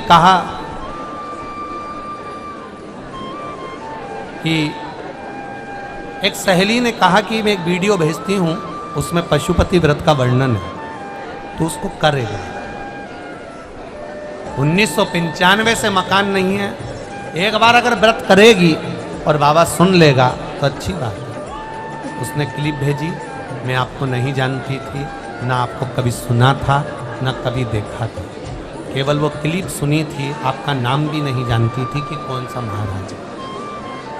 मैंने पशुपति व्रत किया, बाबा की कृपा देखिए गुरुदेव, कोई पैसे की व्यवस्था नहीं, कोई धन नहीं, कोई वैभव नहीं। 1995 से बस ऐसे ही रह रहे थे किराए के मकान में, और बाबा ने कृपा कर दी। पहला व्रत कर कर दरवाजे पर केवल आकर दिया जलाया, और रात्रि को पति आकर बोला कि मैंने एक मकान बुक कर दिया। ये शिव तत्व, ये शंकर है, ये ओघड़ी है, ये दया। केवल दरवाजे पर एक दिया जलाया और पति ने आकर शाम को कह दिया कि मैंने एक मकान बुक करा है। मैंने उसको कहा कि पैसे की व्यवस्था क्या होगी, तो कहता है चिंता मत करो, कहीं ना कहीं से तो कुछ ना कुछ होगा ही, कहीं ना कहीं से कुछ ना कुछ करेंगे, उधार ले लेंगे, कहीं से लाएंगे या फिर लोन ले लेंगे। गुरुदेव दूसरा पशुपति व्रत कर कर आई और पति ने कहा उधार लेने की जरूरत नहीं है, बाबा ने उसकी व्यवस्था कर दी है और मकान मेरा हो गया। ये शिव तत्व है, ये शिव, ये शिव। तेरी कृपा बिना न हिले लेते श्वास, कृपा से तनो बखान क्या करो मैं, राखों के ढेर का चपटी भगोत में है खजाना कुबेर का। ये शिव तत्व है, ये संगीत नहीं है। मकान छोटा सा, साधु, तपस्वी, जोगी, सन्यासी, साधक, उपासक और जो भगवान का भक्त होता है वो बहुत बड़ा महल नहीं बनाता, उसको जितनी जगह में बैठकर भजन करना है उतनी जगह बना लेता है। झोपड़ी बनाकर राम राम कृष्ण कृष्ण शिव शिव जपता रहता है।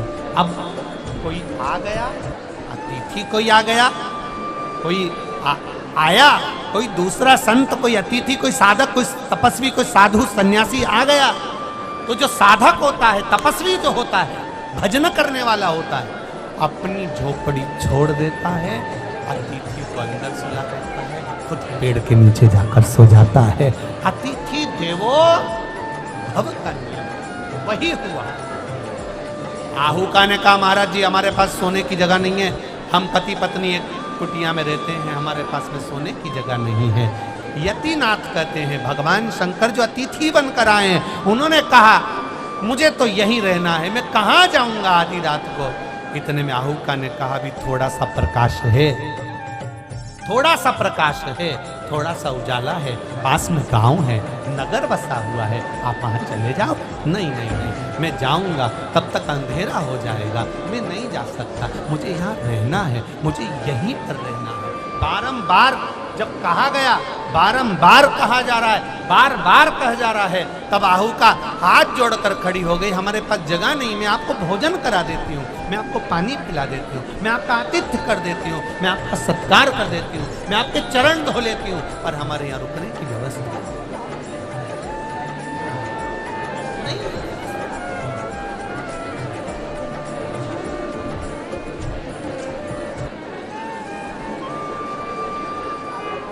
आहुका नाम,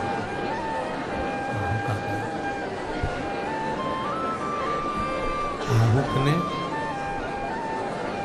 आहुका के शब्द सुने, जो अतिथि से कह रही है कि हमारे यहाँ सोने की जगह नहीं। आहुक ने हाथ जोड़कर आहुका से कहा कोई बात नहीं, कोई बात नहीं।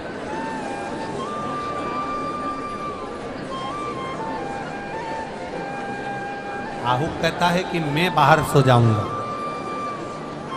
मैं रात्रि में बाहर हो जाऊंगा, अतिथि यहीं पर है।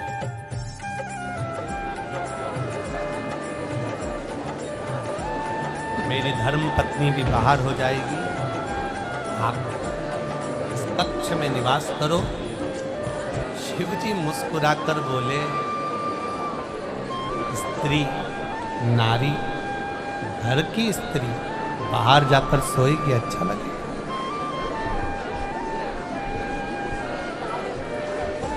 घर की नारी अगर बाहर जाकर सोएगी तो उसमें श्रेष्ठता किसकी? लोग क्या कहेंगे? यतिनाथ भगवान कर रहे हैं, लोग मुझे अपशब्द कहेंगे कि ऐसा अतिथि आया, ऐसा मेहमान आया, घर की नारी को बाहर ले जाकर पटक दिया और खुद अंदर सो गया, मुझे श्रेष्ठ नहीं लगता। तब आहुक ने कहा महाराज जी मैं आपको जानता नहीं, पहचानता नहीं, अपनी नारी को, अपनी स्त्री को मैं अंदर कैसे सुला दूं? आप जिस कक्ष में सोएंगे उस कक्ष में मैं नारी को कैसे?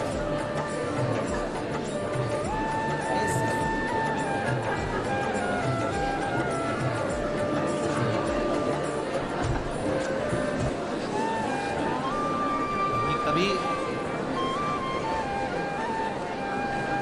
बड़े भारी प्रसंग आकर खड़े हो जाते हैं, बड़े भारी।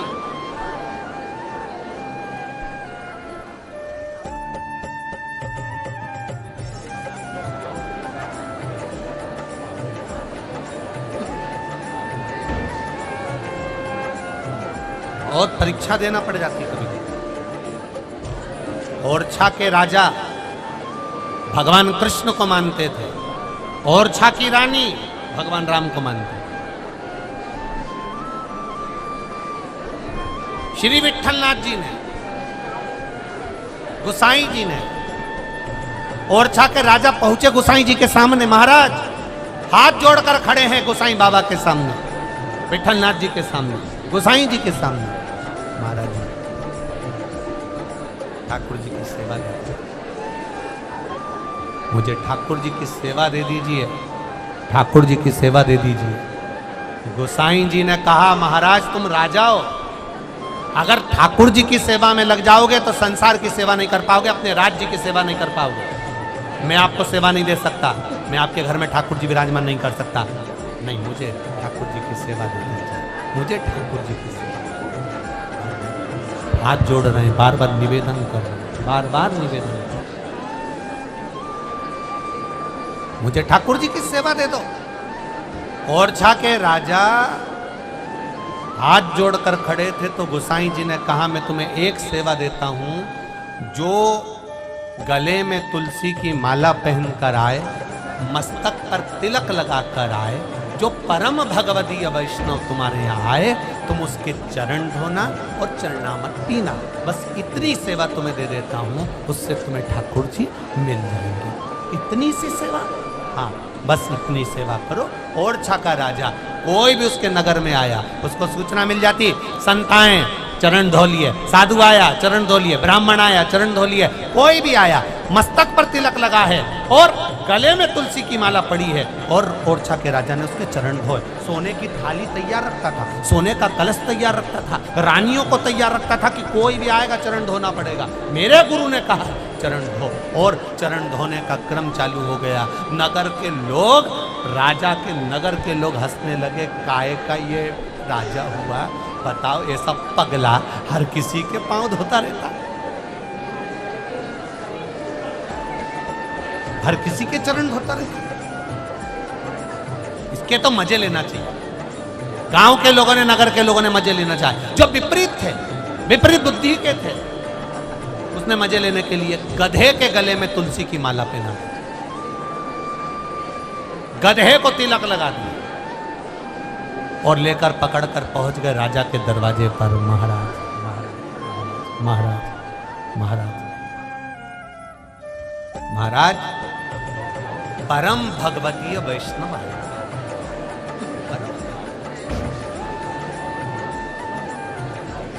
राजा ने अपनी रानी से कहा सोने की थाली लेकर। रानी एक थाली लेकर आई, क्योंकि वैष्णव के दोनों चरण एक थाली में धोते। राजा ने आवाज लगाकर बोला एक थाली नहीं, 4 ले। आज मेरे गोवर्धन नाथ ने बड़ी कृपा करी है, परम भगवदीय वैष्णव 2 पांव से आता था, 4 पांव से, 4 पांव से परम भगवदीय वैष्णव आया है। 4 सोने की थाली लाई जाए, 4 कलश जल लाया जाए, गधे के पांव सोने की थाली में रखे, धोए और धोए चरण को, चरणों तक इकट्ठा करा, बस पीने ही वाला था। इतनी देर में उस गधे में से मेरा गोवर्धन नाथ प्रकट होकर दर्शन, मेरा ठाकुर, मेरा कृष्णा का दर्शन दे देता कि तुमने अपने गुरु का कहना माना। और गुरु ने कहा था जो कंठी पहन कर आए, तुलसी की माला पहना हो, मस्तक पर तिलक लगा, उसके चरण धोकर चरणों तक लेना। तूने गुरु के वचन को निभाया, इसलिए मैंने तेरे गुरु के वचन को याद कर कर तुझे दर्शन दिया। साधारण नहीं है। अगर आपने सुना, जैसे उस माता ने सुना कि उसकी सहेली ने कहा कि 1 लोटा जल समर्पित कर, 1 लोटा जल अगर आप चढ़ा रहे हो, किसी गुरु के कहने पर आप शंकर के मंदिर जा रहे हो, भगवान की भक्ति कर रहे हो, 1 लोटा जल शिव जी को चढ़ा कर आ रहे हो, शंकर के द्वार जाकर आ रहे हो, एक बेलपत्र चढ़ा रहे हो, एक चावल का दाना चढ़ा रहे हो, एक फूल की पंखड़ी भी आप शिव जी को चढ़ा रहे हो, शंकर के मंदिर के सामने से निकलकर भी आप मुस्कुरा कर जा रहे हो। अगर इतना भी नहीं बनता तो शिव के शिखर का दर्शन कर रहे हो, तो भी तुम्हारे जीवन का कल्याण निश्चित है, उसमें कुछ विपरीत।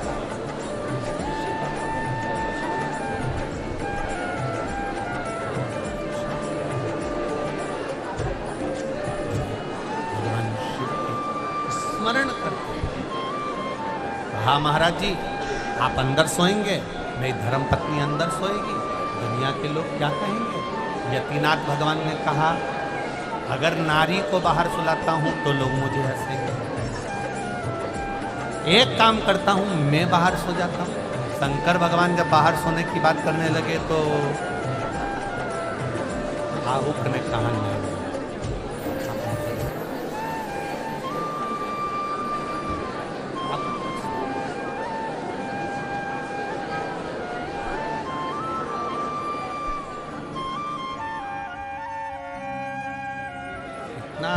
विचित्र संवाद है।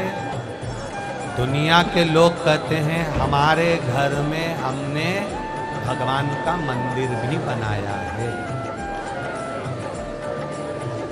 कहना ये चाहिए कि भगवान के मंदिर में हमने अपना घर बनाया।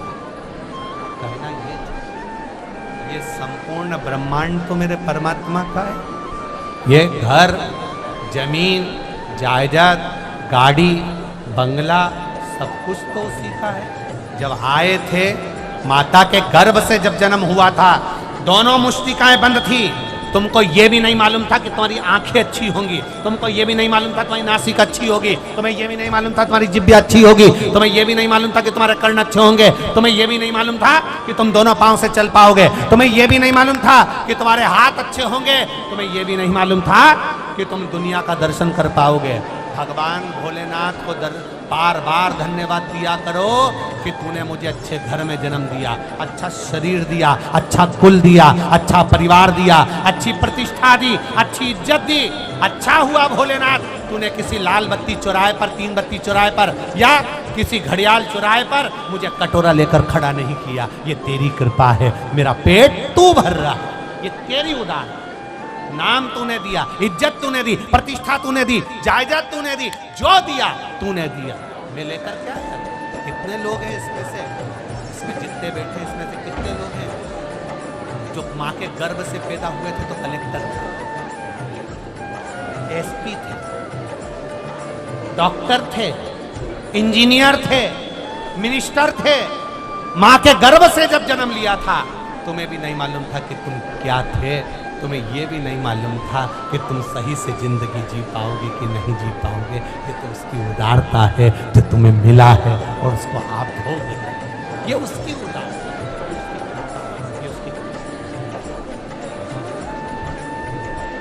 और उसको उसने दिया, और देने के बाद भी तुम इतनी अभिमतता में फूल गए।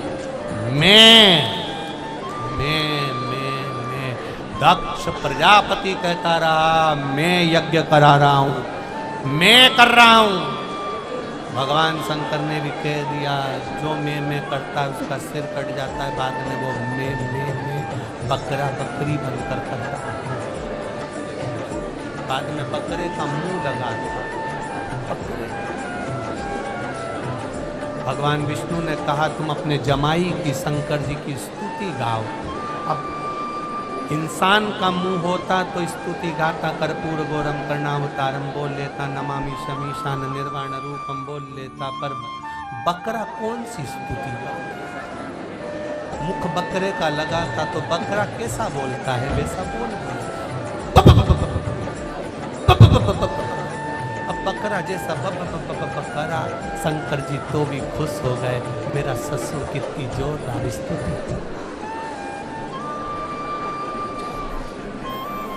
उस दिन से देवाधिदेव महादेव ने कह दिया, जैसे मेरे ससुर ने मेरी स्तुति करी, दुनिया का कोई व्यक्ति मेरी वैसी स्तुति करेगा तो मैं यही समझूंगा कि मेरा ससुर है। तब से आज तक लोग शंकर जी के मंदिर में जाकर चिल्लाते बम बम बोले। जैसे ही बम बम बोलते हैं शंकर जी समझ जाते मेरा ससुर। और कई माताएं बम बम बोलती है तो भी महादेव समझ जाते हैं मेरी सास भी है, साथ में। विचार करिए, आप अगर बाहर सोएंगे तो हमारी शान घटेगी, आप अंदर सोइए। देवाधिदेव महादेव ने कहा मैं अंदर सो जाऊं, हाँ, पर दुनिया के लोग क्या कहेंगे? आग लगे बस्ती में, अपन रहो मस्ती में। दुनिया के लोग तो कहते रहेंगे, उनका काम है कहना। अगर अपन दुनिया के कहने पे चलो ना तो आधे से ज्यादा तो भूखे मर जाए। एक बार हमको बहुत तेज भूख लग रही और जजमान के घर में बैठे। अब जजमान ने लाके सामान भी बहुत सारा रखा है, सट्टे भी थे। अब एकदम बाहर से आए थे और एकदम निपटा जाते, सब आ जाते तो जजमान को भी लगता, बताओ उसी और वाला हमारा तो कैसा हपसी पूरा खा गया। अब बड़े आश्चर्य में हम साल माल ओढ़ के बड़ी आराम से बैठे थे, भूख भी बहुत लग रही थी और उन्होंने तुरंत कुछ भी नहीं उठाया। जजमान ने केवल ड्राई फ्रूट्स काजू बादाम पिस्ता में से भी, वो भी सब छोड़ के किसमें, इसमें से 2 दाने तो लेना पड़ेंगे। हमारे तक जान जल गई कि केवल 2 दाने, केवल इसमें से 2 दाने तो लेने। हम आशीष को देख रहे हैं, आशीष हमको देख रहा है। हमने 3 बार उसको पोनी मारा, भूख बहुत थी। अब हम भगवान से प्रार्थना कर रहे, ये अंदर जाए तो हम निपटा, जाए तो ये अंदर पहुंची। अब वो भी इतनी चतुर थी, खुद अंदर गई, पति से कह गई गुरुजी को आराम से देखते रहो। गुरुजी को क्या देखते रहना, सो के। हमने भी उनसे पूछा कैसे हो, बढ़िया, क्या काम काज है, बस यही काम काज, हमको लग रहा है तुम्हारा मोबाइल बज रहा है। इतने में पति बोला नहीं नहीं अंदर देख लेगी। बहुत इंतजार, वो तो उनके घर की एक बूढ़ी सी माँ, माँ तो माँ होती है, माँ तो माँ होती है।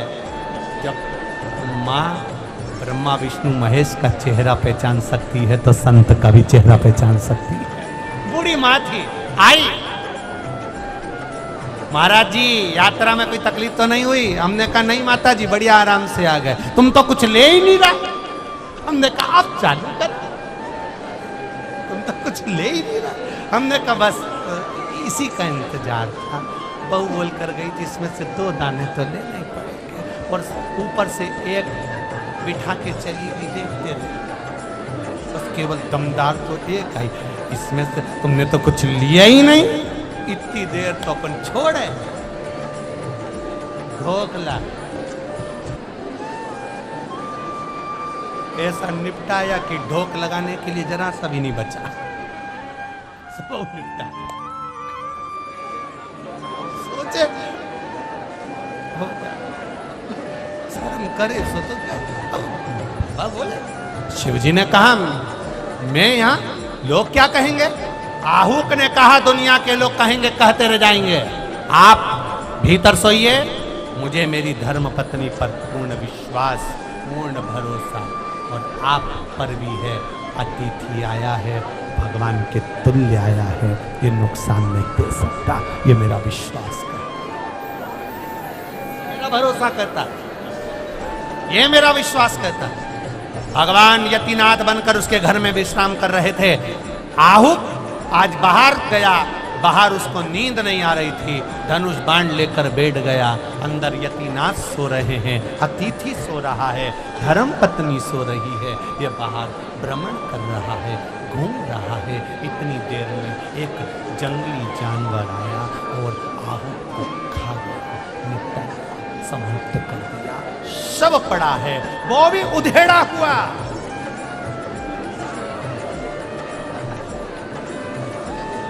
शव पड़ा है, वो भी उधेड़ा हुआ। जो उधेड़ा हुआ शव, मांस के छींतड़े पड़े हैं। यतिनाथ भगवान अंदर सो रहे हैं, आहू का अंदर सो रही है।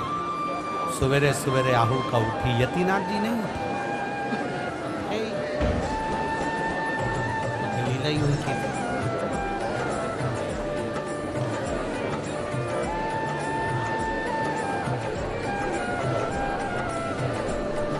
नहीं लीला उनकी थी। जब वो लीला करता है तो कोई साधारण करता है?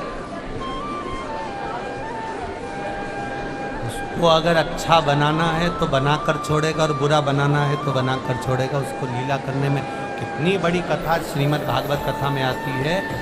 जामवंत की पुत्री जामवंती से जामवंत ने भगवान कृष्ण का विवाह करा।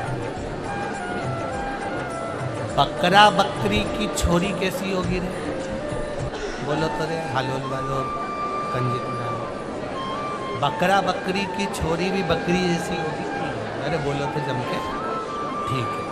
ऊंट की छोरी ऊंट जैसी, बांदरा बांदरी की बांदरा, इंसान की भैंस की, गाय की,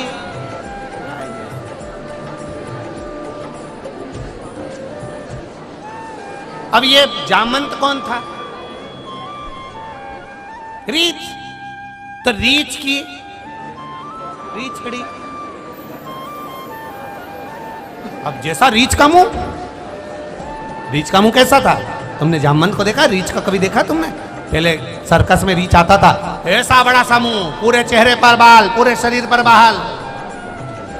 जामंती का स्वरूप ये सही था, पूरा मुंह लंबा, पूरे चेहरे पर शरीर पर बाली बाल, ये बड़े बड़े और पूरा चेहरा काला, भयंकर रीछ जैसा। जामंत ने भगवान कृष्ण से कहा, मेरी बेटी से तुम्हें विवाह करना पड़ेगा। भगवान ने कहा, क्यों?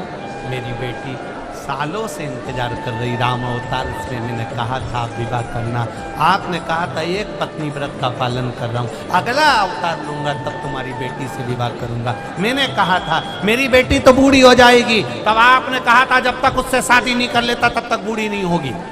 मेरी बेटी अभी तक जवान है प्रभु, युवान अवस्था में है, आप मेरी बेटी से विवाह कर लो। भगवान कृष्ण ने पूछा, जामंत तुम्हारी बेटी दिखती कैसी है? जामंत ने कहा, बाप पर गई है। भगवान का चेहरा उतर गया, मेरे लिए ही रखी थी ऐसी, बिल्कुल तेरे जैसा लंबा मुंह, बिल्कुल तेरे जैसा चेहरे पे पूरे बाल ही बाल, हाथ पैर नख इतने ही बड़े, बिल्कुल वैसी की वैसी। शादी तो करना पड़ेगा। भगवान ने कहा, बुलाओ जामंती को। जामंती को बुलाया। जो भगवान ने देखा, ये तो बिल्कुल रीछ जैसी थी, छोरी होनी की। भगवान ने कहा, शादी तो कर लूंगा जामंती, पर शर्त है। क्या? जब तक मैं नहीं बोलूंगा तब तक तू अपना चेहरा किसी को नहीं दिखाएगी, ना बात करेगी ना बोलेगी। मैं जैसा कहूं बस वैसा करना, बस शादी कर लो, मैं जैसा बोलोगे वैसा होता है। एक पति पत्नी गार्डन में घूम रहे थे, लड़का लड़की, तो लड़की बात बात में लड़के से कह रही थी, एक बार शादी तो हो जाए, मैं पूरे घर को स्वर्ग बना दूं, पूरे घर को स्वर्ग बना दूंगी, बस अपनी शादी हो जाए पूरे घर को स्वर्ग बना दूंगी। एक संत ने घूर कर देखा, ये पूरे घर को स्वर्ग बना देगी, घर में रहने वालों को स्वर्गवास।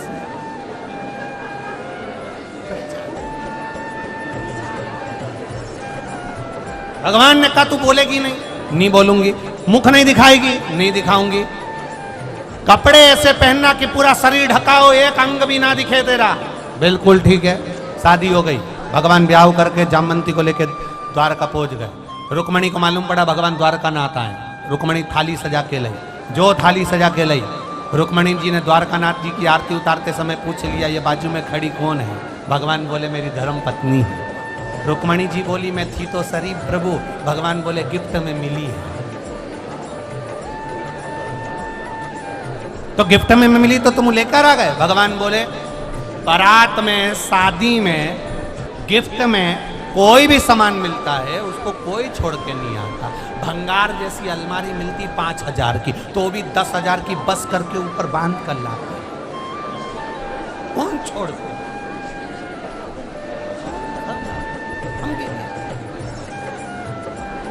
रुक्मणी जी बोली, इतना लंबा घूंघट, इतने लंबे लंबे कपड़े, इतना लंबा लहंगा, ये दुल्हन उन जो लहंगा पहनती है ना, लॉन्ग लहंगा, सबसे पहला जामवंती ने पहना। ये इतना लंबा लहंगा पहनी है, शरीर नहीं दिख रहा, स्वरूप नहीं दिख रहा, मुख नहीं दिख रहा। भगवान बोले, बड़ी सुंदर है, इतनी जोरदार, इतनी जोरदार, एकदम सुंदर, इसके बराबर दुनिया में कोई सुंदर नहीं। इतने में रुक्मणी जी बोली, ये मुझसे ज्यादा सुंदर है क्या? भगवान बोले, तू तो उसके पाँव की धूल नहीं लगे, तो उसके पाँव की धूल नहीं है। इतने में रुक्मणी जी ने कहा, आरती बाद में उतारूंगी, पहले इसका मुंह ही देखो। और थाली रखी नीचे, और जामवंती का मुंह घूंघट उठाने लगे। भगवान ने कहा था मुंह छुपा के रखना, जामवंती ने घूंघट पकड़ के रखा। रुक्मणी जी उठाए, जामवंती फिर खींचे, रुक्मणी जी फिर उठाए, जामवंती फिर खींचे। इतने में रुक्मणी जी को गुस्सा आ गया, इतनी सुंदर है तो इतना इनकार कर रही है, इतना अभिमान कि अपना चेहरा तक नहीं दिखा रही। रुक जाते, आरती की थाली में से पानी लिया, हाथ में जल लेकर रुक्मणी जी ने कहा, सुन रे जामवंती, मैं तुझे श्राप देती हूं, तू ज्यादा सुंदर है ना, मैं जितनी सुंदर हूं बस उतनी सुंदर रह जा, जा। भगवान ने जामवंती को कोनी मार के उठा। जो जामवंती ने घूंघट उठाया, भगवान के गले की हार में, रुक्मणी जी की हंसली में, जो जामवंती ने अपना चेहरा देखा, इतनी सुंदर हो गई। जामवंती ने ठाकुर जी के चरण पकड़ लिए। तेरे बराबर लीला कोई नहीं कर सकता, रीछड़ी को इंसान कर दिया। ये तेरी कृपा है, ये तेरी करुणा है, ये तेरे बराबर कौन करेगा। लीला शिव जी की है, शंकर जी कर रहे। मर गया आहू, उसके मांस के छीतड़े छूतड़े। शंकर जी नहीं उठे, अतिथि नहीं उठा,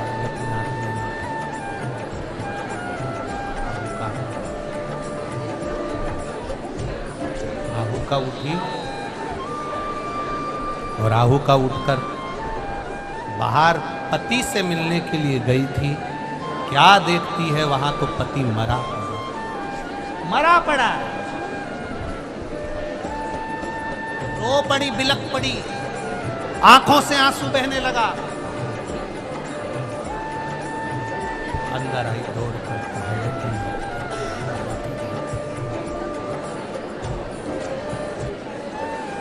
दौड़ कर आकर कही, हे यतीम, अतिथि, मेरा पति मर गया। यतीनाथ बाहर जाकर देखते हैं तो उसको किसी जंगली सुंदर ने उसको मार दिया है। पत्नी रो रही है, यतीनाथ कहते हैं, मेरे कारण तुम्हारा पति मारा गया, मेरे कारण तुम्हारा पति मरा।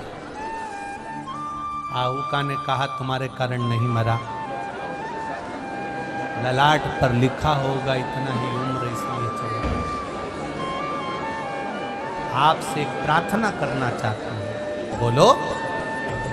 मेरे पति के जितने टुकड़े बचे हैं इसको चिता पर रखा जाए, मैं अपने पति के साथ सती होना चाहती हूं। बस आप चिता तैयार कर दो, मैं अपने पति के साथ दया कर दीजिए। चिता तैयार हुई और वो चिता तैयार होकर पति के टुकड़ों को रखा गया। आहू का उस चिता पर जाकर बैठी, आग लगाने के लिए भी दी गई तो मेरे महादेव को दी गई।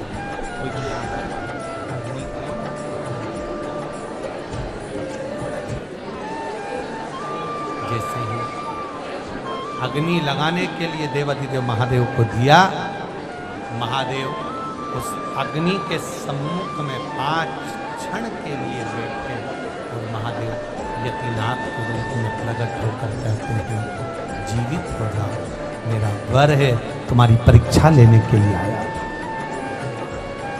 तुम्हारी परीक्षा लेने के लिए आया। प्रकट हो। आहू का दोनों प्रकट।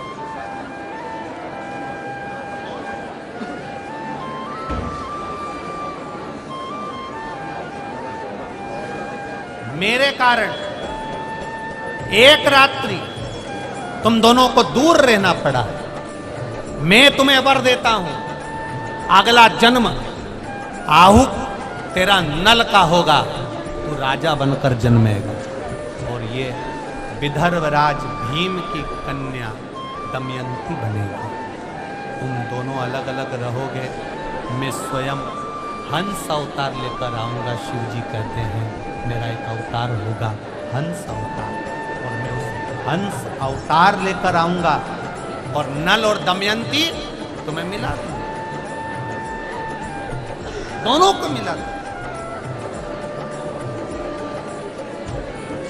लेता है शिव परीक्षा, थोड़ा तकलीफ आ सकती है, थोड़ा दुख आ सकता है, थोड़ा कष्ट आ सकता है, फाइल थोड़ी मोटी हो सकती है, थोड़ा कष्ट ज्यादा आ सकता है, थोड़ा दुख ज्यादा आ सकता है, पर विश्वास शिव के प्रति दृढ़ बनाकर रखना।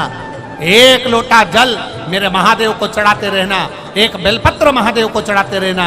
अगर कष्ट शरीर में है, रोग है, बीमारी है, शिव का गुणगान करते रहना।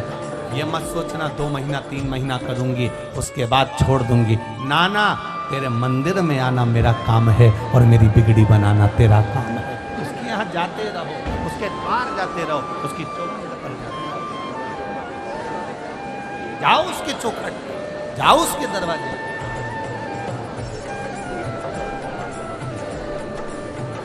और उसके पास पहुंचोगे तो दुख मिटेगा। भगवान शिव की कथा,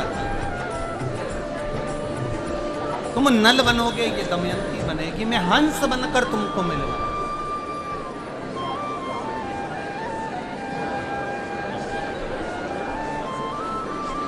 शिव महापुराण की कथा कहती है, भगवान शंकर का गुणगान कहता है।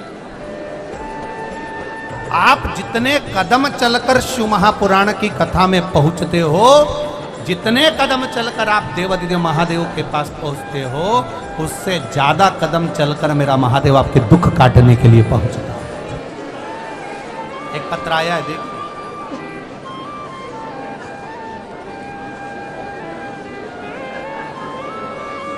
स्वर्णा नरेंद्र जाधव, नासिक जिला महाराष्ट्र से आए।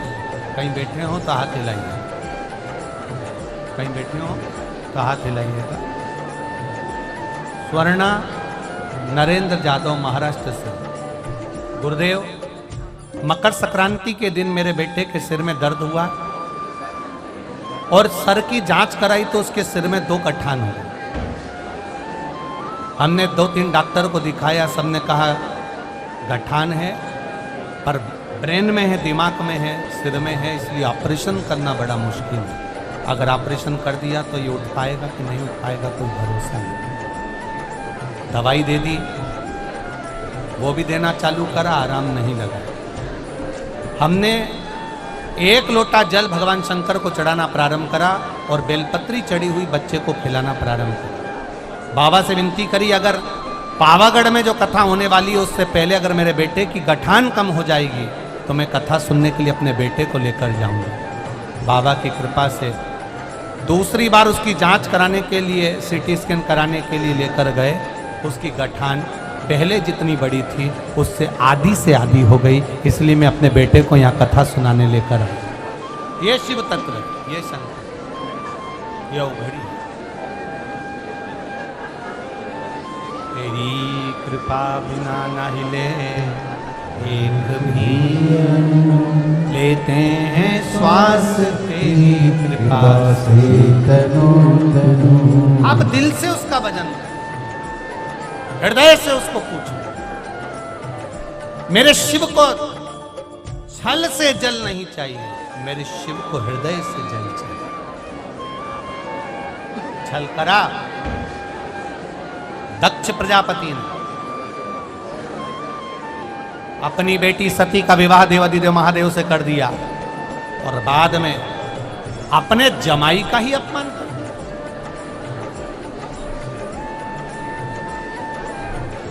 बेर किस बात का था? केवल एक जरा सी बात का बेर था। चंद्र को काया का रोग हुआ था और भगवान देवादिदेव महादेव ने चंद्र के रोग को समाप्त करा था, सोमेश्वर सोमनाथ बनकर।